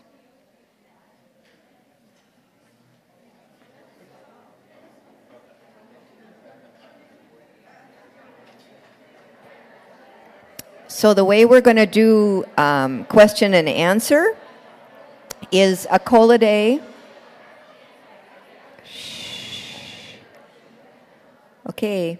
What we're going to do is Acolade, who is Representative Pinto's aide and very helpful aide to all of us, has a microphone and will be circulating to pick up your questions, and it'll be for Jeffrey Nagle. Aaron had to leave, but once again, really want to thank you, Geoff, for your presentation. And if you have a question, we'll get it going. And we'll go for 20 minutes, and then we'll move to our next presentation.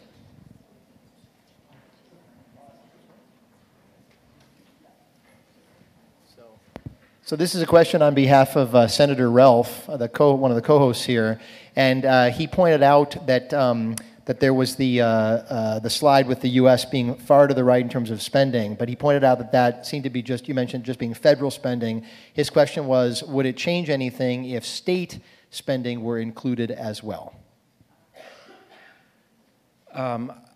So that data was a way to look across all federal governments across multiple countries. I don't think the state data would impact it very much because of how little states spend on early childhood. I mean, states do a lot of early childhood work of dollars that they are provided from the federal government that they then administer.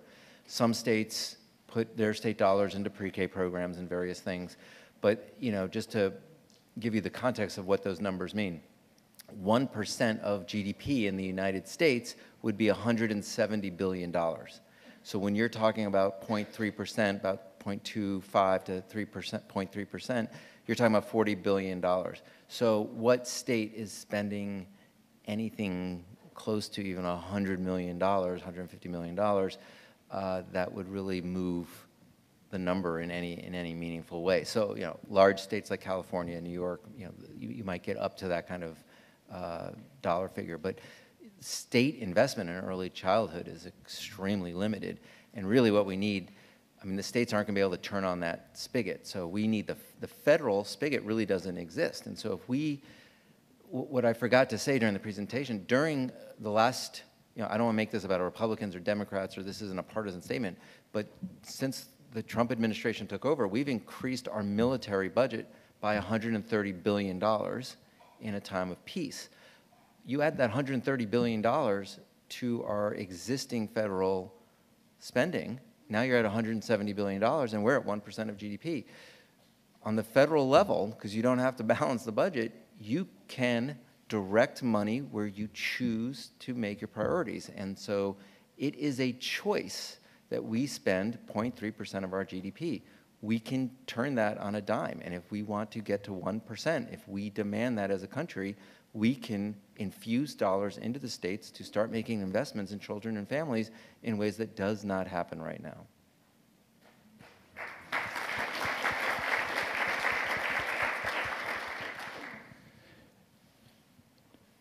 So you had mentioned, you'd pointed out at the very end, the relationships are what we're really talking about here. And it seems to me as we're going through this, the most vital relationship is absolutely going to be with the parent. And so when we're talking about investing money, how do we invest in that most vital relationship? Including, how do we invest in it in a way so that parents don't have to, my wife, for example, was on a 6-week time clock once the baby was born. And it's like we pay all this attention to the mother until she has the baby. And then we focus our attention back on the baby, and the mother kind of becomes secondary, even though that's the most vital bond, as you've pointed out, to successful childhood. Yeah. So do you think, and I think I know the answer, but is there a way, I should say, to push these resources to keep parents with those children longer, especially for those first few years? Yeah. I mean, the point of what I was saying, and even Aaron said this a little bit, is like we're doing this all ass end backwards. And, again, that's why it's like if we were building the system today, we would never build a system that started at 5. I mean, that system was built because we thought that's when children really start remembering things and that's when they start learning. And we know that's totally not true anymore.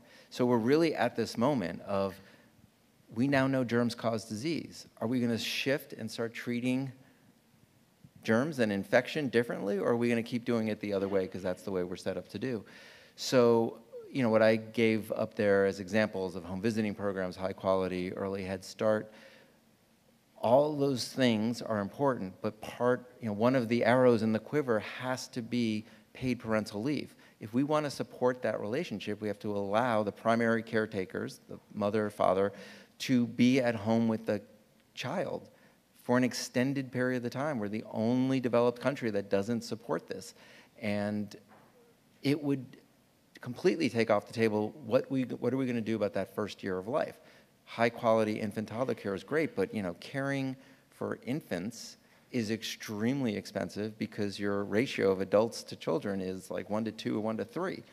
So if we could help families stay at home with their kids and help kids get off to the best start, that's a huge win. That conversation is picking up momentum.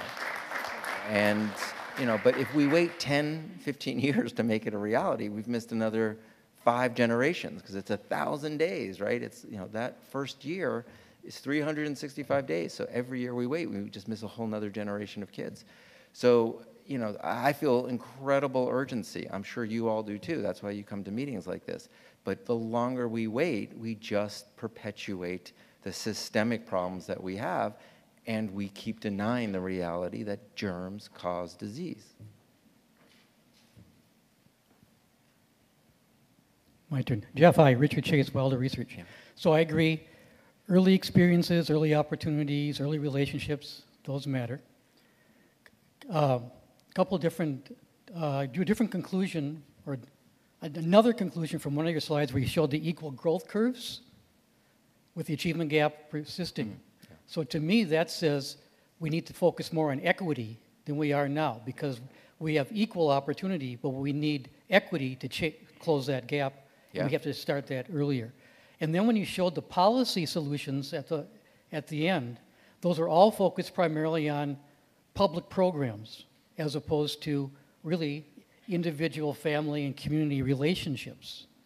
And I think if we want to focus on equity and relationships, we have to do more to strengthen the relationships, informal relationships, as opposed to strengthening only the programs that were serving those people.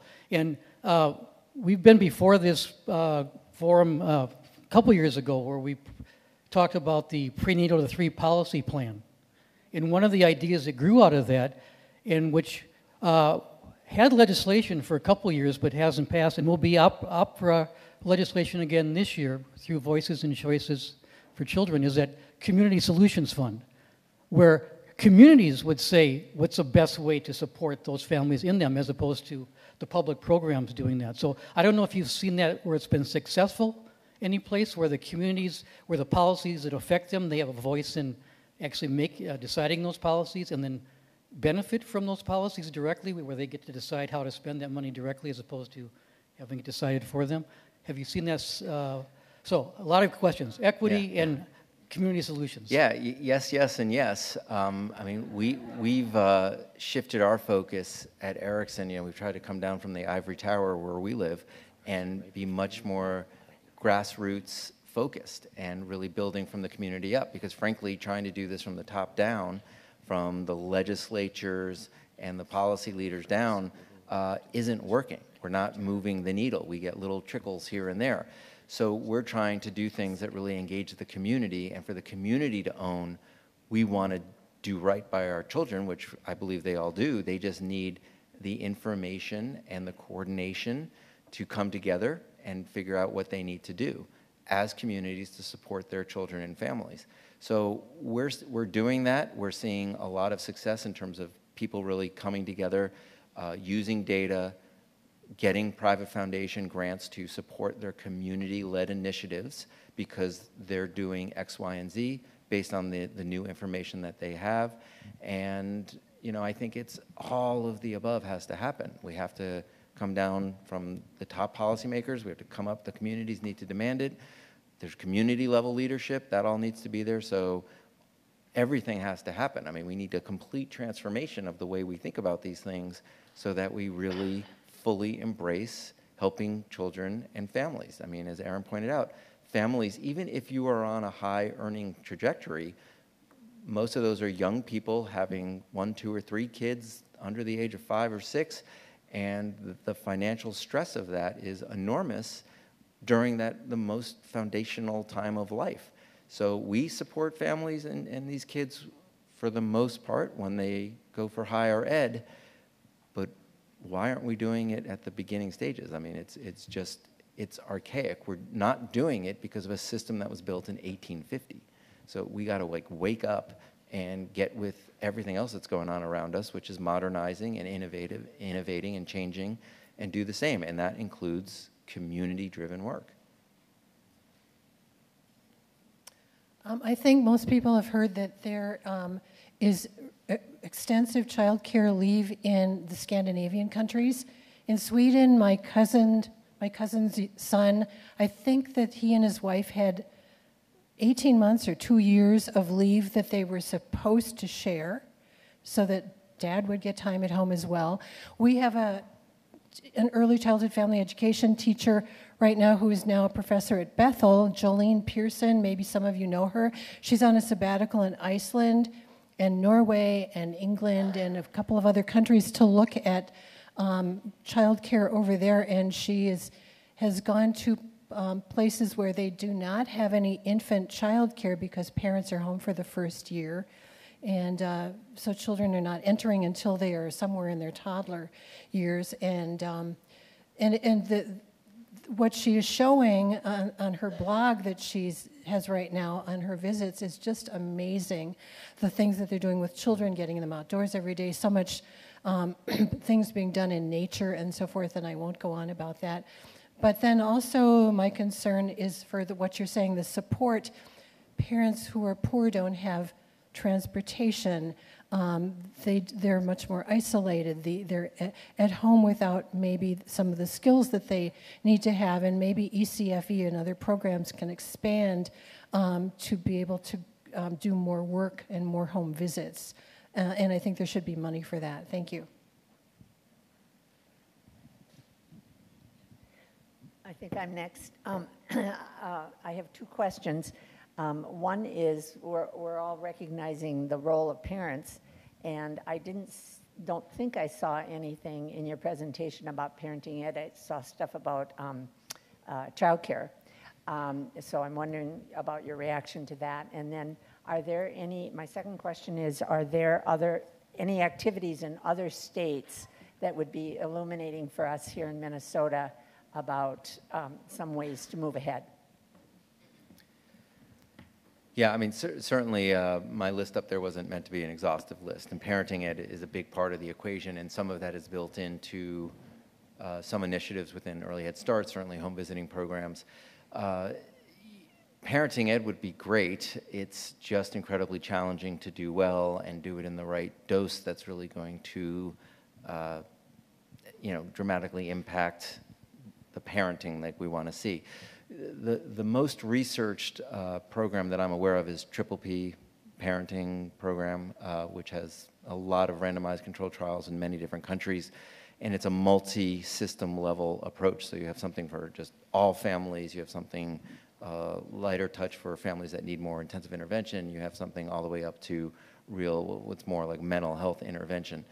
And then you have just mass marketing, social marketing campaigns. So it really hits everybody in some way. So yes, it all needs to be part of it. Again, when you're talking about a systems approach, you're talking about all of the above woven in an integrated, connected fashion versus the many services that keep popping up that are not connected. And, so you have to think about transportation as you think about, getting to the services, or if it is a home visiting program, but a lot of those programs are in areas where people are incredibly isolated. So how do you address the isolation, parenting education, work supports, the work environment, all of those things? It's comprehensive, but the reality is it's not about inventing a whole new thing. I mean, all of these things exist either in pieces in this country that are well established and well documented with decades of longitudinal research, or they exist in other countries with a lot of success. Every country is a little different, so it's not just because it works in Finland it's going to work here, but there's plenty of evidence of a clear pathway to start going down, because we don't have to know what the outcome is before we start with a lot of evidence. And I just find that there's no other area of our society that we hold to such an incredible threshold of evidence than somehow in the early childhood. We just keep demanding more proof. But what else do we do that in? And we literally have the best research, multiple studies, multiple longitudinal studies of decades of health and life outcomes, and we still want to say, well, we want to know what happens today. It's like, well, then you're going to have to wait 30 years to see how they come out. So I just don't understand what our resistance is. So you literally think back to Dr. Semmelweis is taking maternal mortality from 1 in 5 to 1 in 50, and people rejected that. And it took 40 years to get to a model of medicine that germs cause disease. Now, we have been going at this for more than 40 years. So 1971, Congress passes universal child care, and Nixon vetoes it, and your Senator Mondale was a big part of that, and Nixon vetoes it. And we're still like kind of at the same point, 45 years later, trying to get universal child care, something like it, which is still not the full answer. So we're kind of at the moment now where we got to like step up and accept that germs cause disease and get moving with the new knowledge.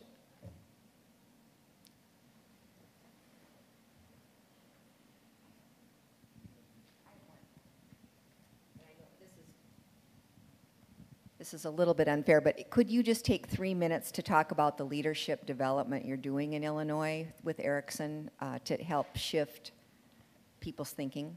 Sure. So we have trying to address this, we try to get people like Representative Pinto, who's clearly converted, but we try to get people in his position to basically understand all of this information, things that you all have been, that you do in your work every day.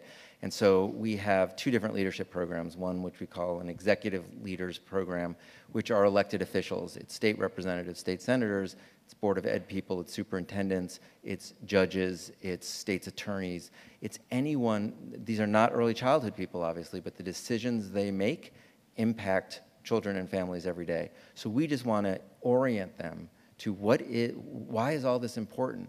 Why does what matters to a young kid important? And therefore, in the decisions you have to make day in and day out, keep that in mind as you think about the impacts of these decisions. Keep in mind, how is this going to impact families' ability to have relationships with their children? Keep in mind, what does this mean in terms of addressing trauma and adversity for children and families? So we're just trying to orient people in that. So we get them together for 6 days in 2 convenings, and they hear from national experts. We had Art Rolnick come in and do the whole economic argument last month. So we've done 2 cohorts of that. It's been phenomenal just in terms of their enthusiasm. We have them go spend a half day in an early childhood setting. So they're in a Head Start or they're in an early Head Start, and they're with the kids. And then they come back and we give them a paycheck. And they get their $40 for their 5 hours of work, and they see, like, wow, I can't believe how little money this is. But, you know, we do this on a Wednesday, Thursday, and Friday. Friday at 5 o'clock, they're all still there. They're so engaged. They're so excited by what they're learning because, you know, information is really exciting. And they think about what can they do to apply this knowledge in their work setting. Judges can do that every day because every day they're making decisions about children and families immediately. And then the legislators, you know, they create caucuses or they create, you know, legislation around childhood expulsion and other things. So there's things that everybody can be doing right now as we build a kind of a collective consciousness around this. We're also doing this with mid-level people who are running, or, you know, senior people, mid-level managers, vice presidents of nonprofits who are going to be tomorrow's executive directors, orienting them around how do you impact policy, how do you influence policy, how do you write policy memos, and, you know, building that network. So they go through a 10-month program once a month for 10 months, and we're really building those. And then the key is to obviously stitch those together so all those people are working together to create change. So it's a long-term strategy, but it's just been exciting to watch really take hold in Illinois. So thank you for asking. Well, thank you. My pleasure. Thank you. Yeah. It's always an inspiration, and really appreciate it. So at this time, we're going to move the clicker to the Risk, Reach, and Resilience Report 2.0, I'm going to call it. But Elizabeth Betty Carlson is going to come on down, and is Richard, are you coming? Richard Chase? Yes, all right, very good. Well, I welcome you to the podium, and you've got 15 minutes, so. Thank you. Thanks to all of the forum organizers for including us. I'm Elizabeth, or Betty Carlson. I'm a researcher at the Institute of Child Development at the University of Minnesota. And Richard from Wilder Research, and I just want to alert you to the revision and update of the Minnesota Early Childhood Risk, Reach, and now Resilience Report.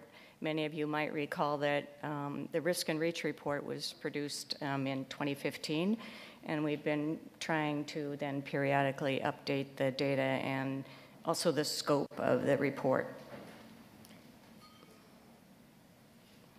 How do I move this forward? Thank you. I want to emphasize that this is a collaborative effort of partners at Wilder Research and staff at the University of Minnesota with a number of graduate students, and importantly with the Minnesota Departments of Health, Education, and Human Services, and supported by a grant from the Irving Harris Foundation. I also want to acknowledge that this was inspired by Geoff and his team at that time in Louisiana. They developed a Risk and Reach report and came here and presented it to a number of policy makers and legislators, and everybody said, well, why don't we have one? So we were motivated. For those of you who are not familiar with the report, this is really an attempt to document the experiences of young children at the county level. So we're trying to document county level economic, health, and family stability risks to development of young children, and also the extent of reach or publicly funded services for young children. And now we're trying to expand this report to include indicators of community resilience. The report itself is online, and it also is in a paper version. It includes a whole lot of tables and maps that you can explore. The important part on the online version is that you can click on your county and be able to look at a lot of detail about all of these risk and reach and resilience factors at the county level and for your own region. Why do we produce the report? In addition to the inspiration from people in Louisiana, we were basing this on developmental science, which you've heard a lot about this morning. I want to also emphasize that we in Minnesota have a really important study.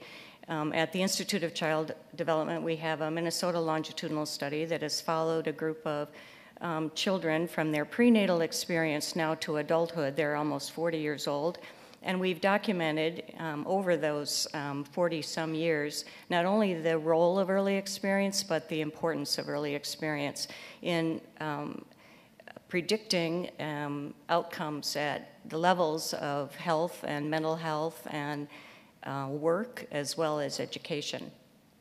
We also have a lot of documentation of the experience of young children in Minnesota, much produced by the Departments of Health, Education, and Human Services, but also by Wilder, about infants, the number of infants who are born in poverty, the number of infants, particularly children under 3 who are in out-of-home placement, and a lot of the disparities in health and well-being, particularly related to African American, American Indian children.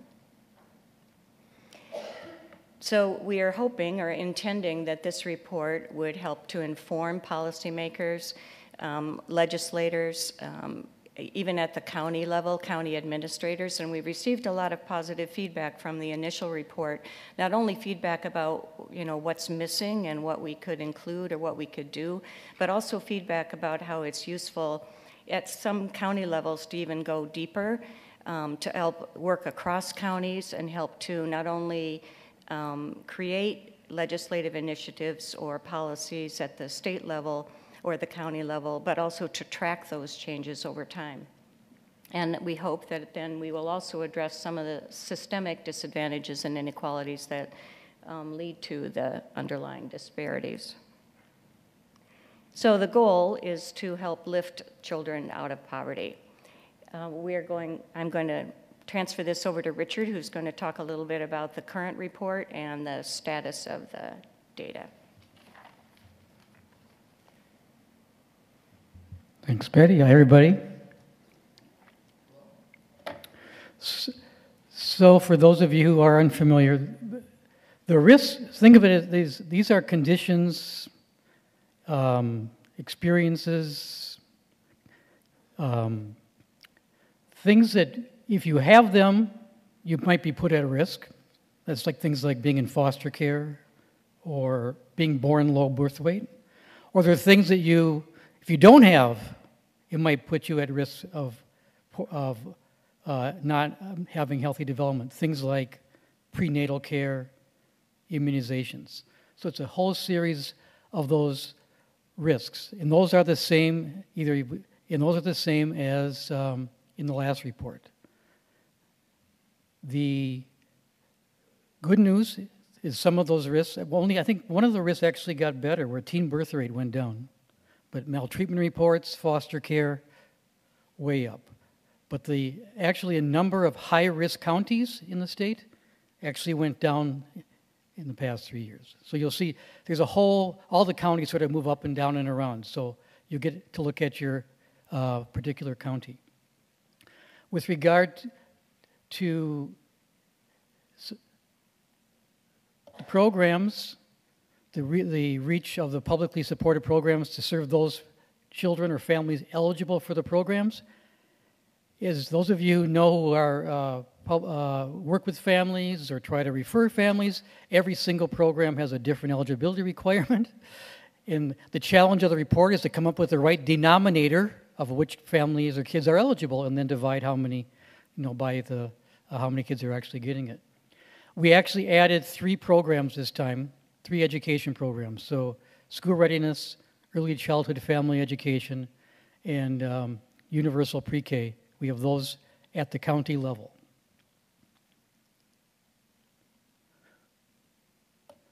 We added other risks reach elements and what we're calling resilience elements. We wanted them to be available like the other indicators at the county level, but they are not available at the county level. So we included them in this report with whatever data are available, or the note that no data are available, which for many of them, which continues to be our desire, is to try to promote, especially the collection, routine collection of some positive indicators, which instead of mostly focusing on risk. But we listened to what people wanted to know more about. So all of these include reasons why it's important to know about these things. And then maybe there'll be a clamor to actually get some data on these. We most have some of them at the state level. So it's on incarcerated parents and food insecurity were added for risks. For REACH, we looked at dental health and mental health consultation and childcare. And then the areas we wanted to focus on for more positive indicators or things that promote resilience are those healthy attachment relationships, the extent to which fathers are involved in early childhood development and relationships, issues around connections to others. Well, wait a minute. Resilience ones we have in there? Yeah. Just 3 of them. It's sad. We need to add more.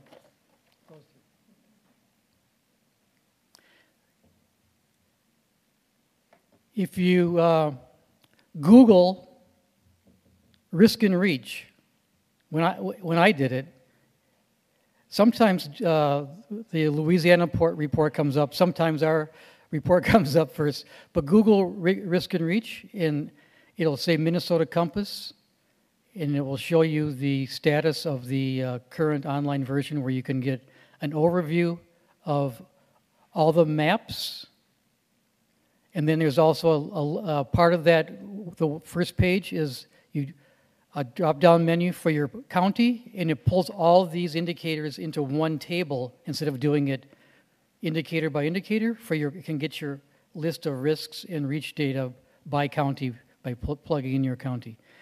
It's almost done, but we ran into a data feeder problem last night, along with a preschooler with pneumonia, which interfered with the person who was going to fix the data feeder. I think it was apropos for a gathering like this. It's a good excuse, isn't it? A preschooler with pneumonia, why the report's not totally, it's not online yet completely. So keep looking, and eventually it'll be complete. It'll be continually refreshed. But it's the guts of it is on there. I've got 100 copies of the summary here. I had no idea how many people would be here, but if you want to get a copy, you can come up and get one.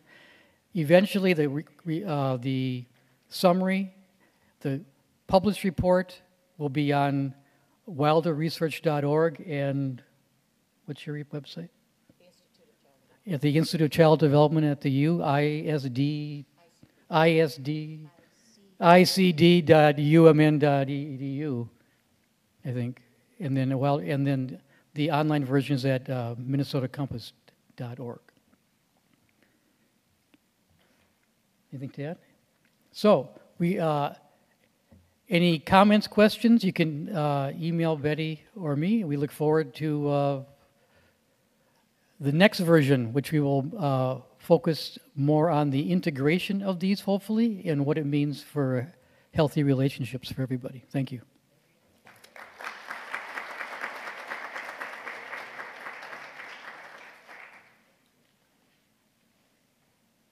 Thank you very much. Well, at this time, Laura LaCroix-Dalluhn, we're going to call on you to come on down. There you are. Laura is the consultant who is leading the Prenatal to 3 policy initiative that the Pritzker Foundation is supporting. Ta-da! Thank you. Good morning. Thanks for having us here. I am happy to be working with West Central Initiative Foundation. Nancy Jose is here up front. Nancy, do you want to wave to everybody? For those of you who might not know Nancy. You had an opportunity to hear from our colleague, or my colleague, Atande Awa, last time we met about the Prenatal to 3 initiative. But I want to quickly just give you a heads up about this important work. We have an opportunity here in Minnesota to create a statewide policy platform for the Prenatal to 3 space. The funding is coming through Pritzker, as Jane mentioned, through the Pritzker Children's Initiative, and it's coming through the Alliance for Early Success. They are the intermediary leading this work. In Minnesota, we also have 2 local grants. One is coming through the National Association of County Organizations, NACO, and it went to Ramsey County. And then the other one is coming through the National League of Cities to the city of Minneapolis through the Minneapolis Youth Coordinating Board, and you'll have an opportunity to hear a little bit more about that work shortly. So this work is important because we have a lot of energy going on in the prenatal to 3 space, as you know. Thanks to this forum that's been operating for the last couple of years, the work of the elders, paying attention to this, bringing our elected officials along has been really important. Our policy efforts is really, we're aiming to build off some of the other work that's going on. Not only this, but the recent report from the legislative auditor on early childhood systems that talked a lot about, we have a number of different funding streams that really fund a lot of the same services, but really are directed at the service delivery systems, so that siloed approach to how we fund things and make things available to families also makes it more difficult to actually access for families. So we are taking that into consideration, and we also are building our work off of the early childhood system reform effort that is operating through the Children's Cabinet and supported by the Department of Human Services, Health, Education, and Housing. What I wanted to just quickly draw your attention to is that our goals are really to do what we've been talking about here, is to raise awareness about the importance of these early years in life and really help bring that to life through public policy. So we started with a planning team, keeping in mind all the work that's been going on, came up with a set of shared values and principles. And some of the things that I just wanted to highlight about this work so that you can keep us to task, hold us to these values, is really that we want to challenge the system as we think about how we design our policies and thinking about designing from the ground up instead of using existing systems. So there is that conversation there. And we really want people to take risks. Do things differently, do things that will get us the outcomes we want. So those were some of the priorities that we wanted to focus on. And the reason for that is, I think it was actually Mayor Carter this morning who said, much of our policy, when implemented, is focused on following rules and regulations instead of actually working in the outcomes that we're trying to achieve for the families we're serving. We put all kinds of energy into focusing on doing things the way we say the law says we have to do them, instead of making sure we're getting outcomes for kids. So we exert a ton of energy on something that doesn't get us the outcomes we want. Instead, we put a ton of energy into focusing on keeping families out or making a service system really narrow in its delivery. So we've been having those tough conversations and being really honest with each other. The room is full of advocates as well as officials within public agencies and some of our elected officials. So we also have Representative Pinto and Senator Jerry Relph with us there. We chose to move forward with the shared vision that came out of the early childhood system reform work. We really are trying to take an equitable lens on focusing on children facing racial, geographic, and economic inequities. By doing so, we'll actually serve all children. So we are in the final efforts to identify what are we going to do together. So what we are opting to do is build a coalition of coalitions. Many of you are doing this work. We want to identify some advocacy, public will building, or communications work that we can all get behind. We want to identify some potential administrative policies that will focus on how do we get government agencies to do better by the families, really focus on the outcomes, and then some legislative priorities that we can all come together around. So our next, I know I'm out of time, but next time we come back, because I'm going to put a placeholder for our next meeting in December, I would like to share where the group is at. We are finalizing our position statements and in the next couple of months and negotiating with other coalitions on how we can work together in this prenatal to 3 space. So next time we come back, hopefully we'll be here getting your buy-in on each of these. And if you have questions for us, please let us know. Nancy's here, I'm here, and Atande is here. We can all be available to answer questions today. So thank you.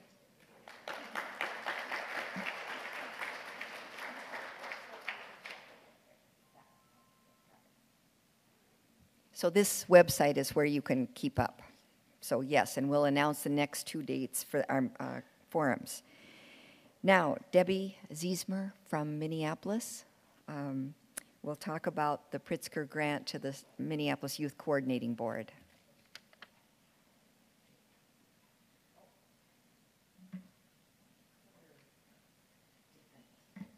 All right, thank you. So as Laura said, the Pritzker Foundation, the Pritzker Children's Initiative Fund, has significantly invested in 3 areas of our state, and the city of Minneapolis is one. Now, the Pritzker Children's Initiative has recently changed over to become the National Collaborative for Infant and Toddlers, so NCIT is their new acronym.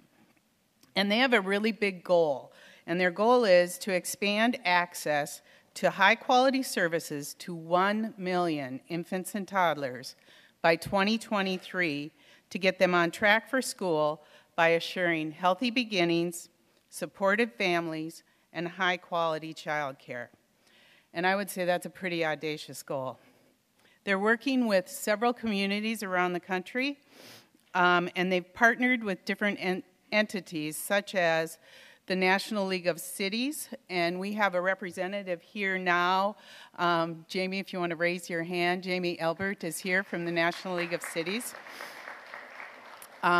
They're also working with the National Association of Counties, and that's who Ramsey County is working with them through, as well as other organizations to significantly fund projects across the country that are going to help them achieve their goal. And I got to tell you, when I looked at the map, Minnesota was lit up. So there's a lot of work going on in Minnesota. We all know that. We're all part of it. But we're being watched by all the other states around the country. And I think that's something that I personally am very proud of, and I think everybody should be really proud of that too. So the project I am working on is being sponsored by the Minneapolis YCB, the Youth Coordinating Board. And this project came out of a needs assessment in the form of a community survey that I did that was funded by Sheltering Arms. Thank you, Denise. And yes. So I did this survey with family, friend, and neighbor providers, right? And it was a little over a year ago.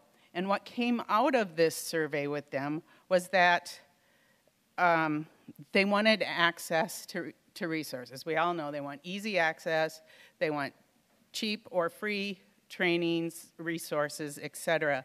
So we came up with the idea of a virtual hub to connect family, friend, and neighbor providers with center providers, with other resources in the community, the libraries, the parks, the school districts, the early childhood programs, all of that. So that's our overall arching goal, and we're doing this virtual hub through Facebook. So it's all being done through social media. And of the folks I surveyed, all of them had a Facebook page, and they were all interested in using this as a meeting place. So we have a public Facebook page, and we have a closed Facebook group that is only for the providers. And we post on various topics in our group and on the page, everything from how to be an advocate in early childhood around policy, to how to make Play-Doh, what's the best Play-Doh recipe. So and everything in between, right? So we're piloting this project in Minneapolis right now. Our overall goal is, once we get all the kinks worked out and everything, is to expand this into other communities throughout the state. We have 2 years of funding secured through Pritzker. So this is not a short-term project. This is going to be a little bit longer-term project. We're hoping to extend beyond that. So I'm hopeful that we can really get this moving and get it to take off. So if anyone has ideas of or tips, people I need to talk to, how do I need to get this word out, where can I go, please contact me. I got to click? Okay. Sorry. There's my slide. So you can contact me. My information is up on the slide. Or talk to me afterwards. I'd be happy to have a discussion with you. So yeah, that's what it's all about. Thank you.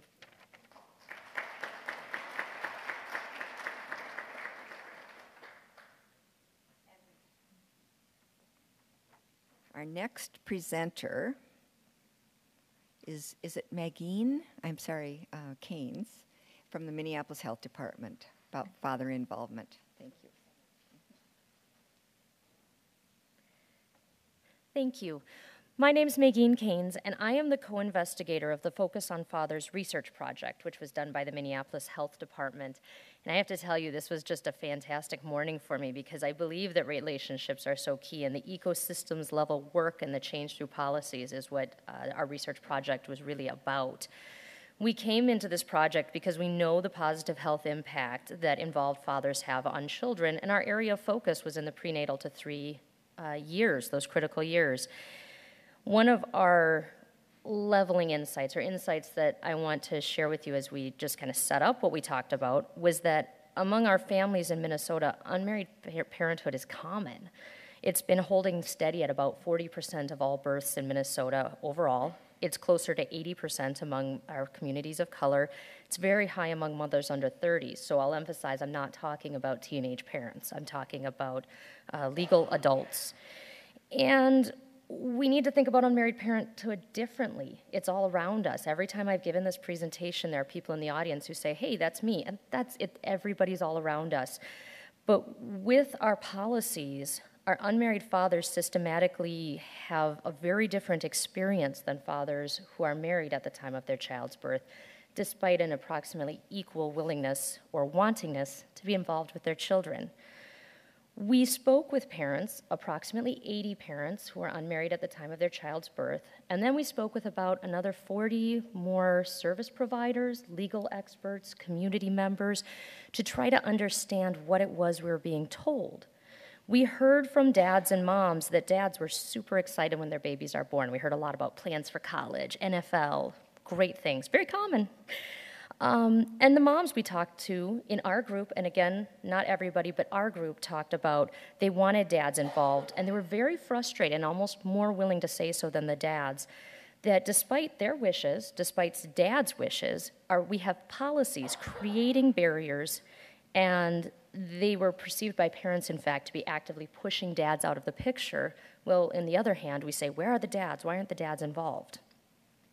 So at the time of the child's birth, many studies have shown many unmarried parents want to co-parent and share some level of custody of their child, whether or not they live together.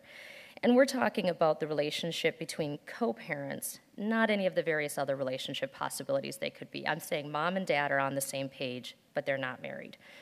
Most parents don't receive information about the differences, the legal consequence differences of having a child unmarried as opposed to having a child when you're married, until the time of the child's birth.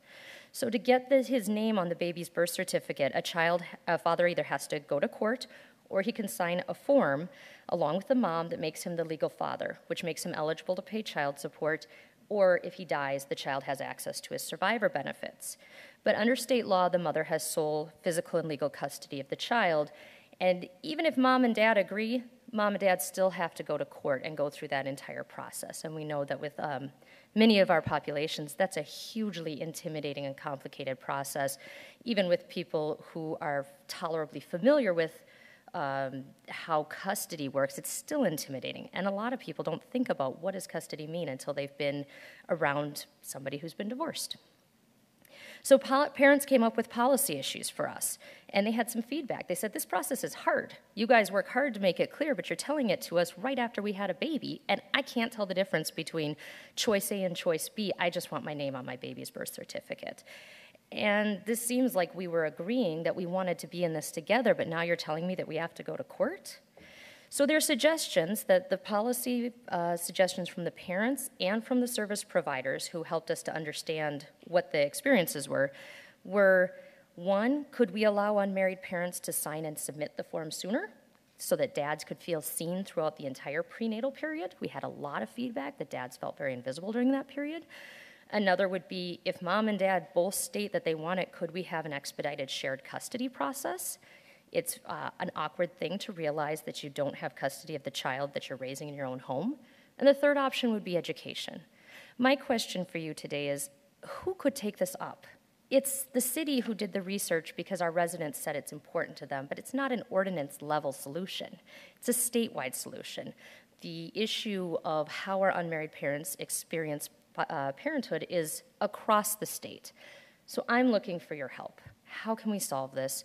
Who can pull this together? I'll be right over there. My contact information is likely on the next one. There we go. Please be in touch. Please give me your ideas.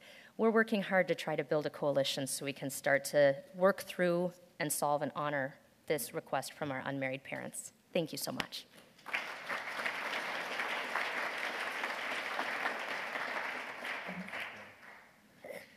So I want to thank all of our presenters. It's been a really terrific morning. Senator Relph had to leave. My co-host did, but he sends his regards and his thanks as well. Thanks to Senator Melissa Wickland again for attending the morning. I want to make sure to note, I want to stand up, Senator Wickland, and just say hello. And I also want to recognize Kali Her, who's the policy director for the City of St. Paul, and has been a leader in this issue and many policies. Yeah, please stand up as well, and we'll continue to be. Am I missing any other elected officials in the room? I don't know if we often are joined by county commissioners, school board members. I don't see anybody right now. And I also want to thank the School of Social Work at St. Kate's and St. Thomas. Katharine Hill, I know, is... I saw her somewhere along the way here, and she's been such an amazing partner. There she is in the back. Thank you, Katharine. And would all the elders for infants please stand? If you're in the elders for infants, if you would please be recognized as well. We've got Jim Nikolai and Jane. Amazing team. And so if you can flip back to that slide, or see if we can. We're going to give this a try. So I just had wanted to jump back to a slide in Geoff's presentation right towards the end. We're going to see if this works. Yes, amazing, it did. So the purpose here, right, is to share our plans, and we've been doing that less today, and the reason that we haven't done that so much today is that for many of the advocacy organizations, the election results will guide a little bit, or maybe a lot, about exactly what they're doing. We've certainly been building a common base of knowledge. Hopefully in the networking times we've been building relationships, but the time will come very soon when, in fact, we will be pushing policies, or you'll be pushing policies. I'll be doing so as well at the Capitol. And I just think it's important to note a list from Geoff, at least, with his expertise. And whether it's these particular policies, and of course there's pieces in the middle there, however that works, I think that over time a number of us are feeling that there has been and is becoming more of a convergence in the policies that are being pushed. We've got the PreNatal 3 policy initiative, which we heard from Laura. We've got the Early Childhood Assistance Reform, which we heard from in July, and the Office of Legislative Auditor report. There are a number of efforts that are happening, the Early Learning Council. And I think it's important to keep in mind that the learning that we're doing on behalf of kids needs to be converted into policy action on behalf of kids, and that's the purpose of these forums. And this is one set of recommendations that I at least find very compelling, and hopefully we can come together to push that in January and beyond. So thank you so much again to everybody, and good point, the next forums, save the date, will be Monday, January 14th, and Monday, January 11th, and Monday, April 14th. So save those dates. We'll be sending the notes out. Thanks so much to everybody. Take care. All right.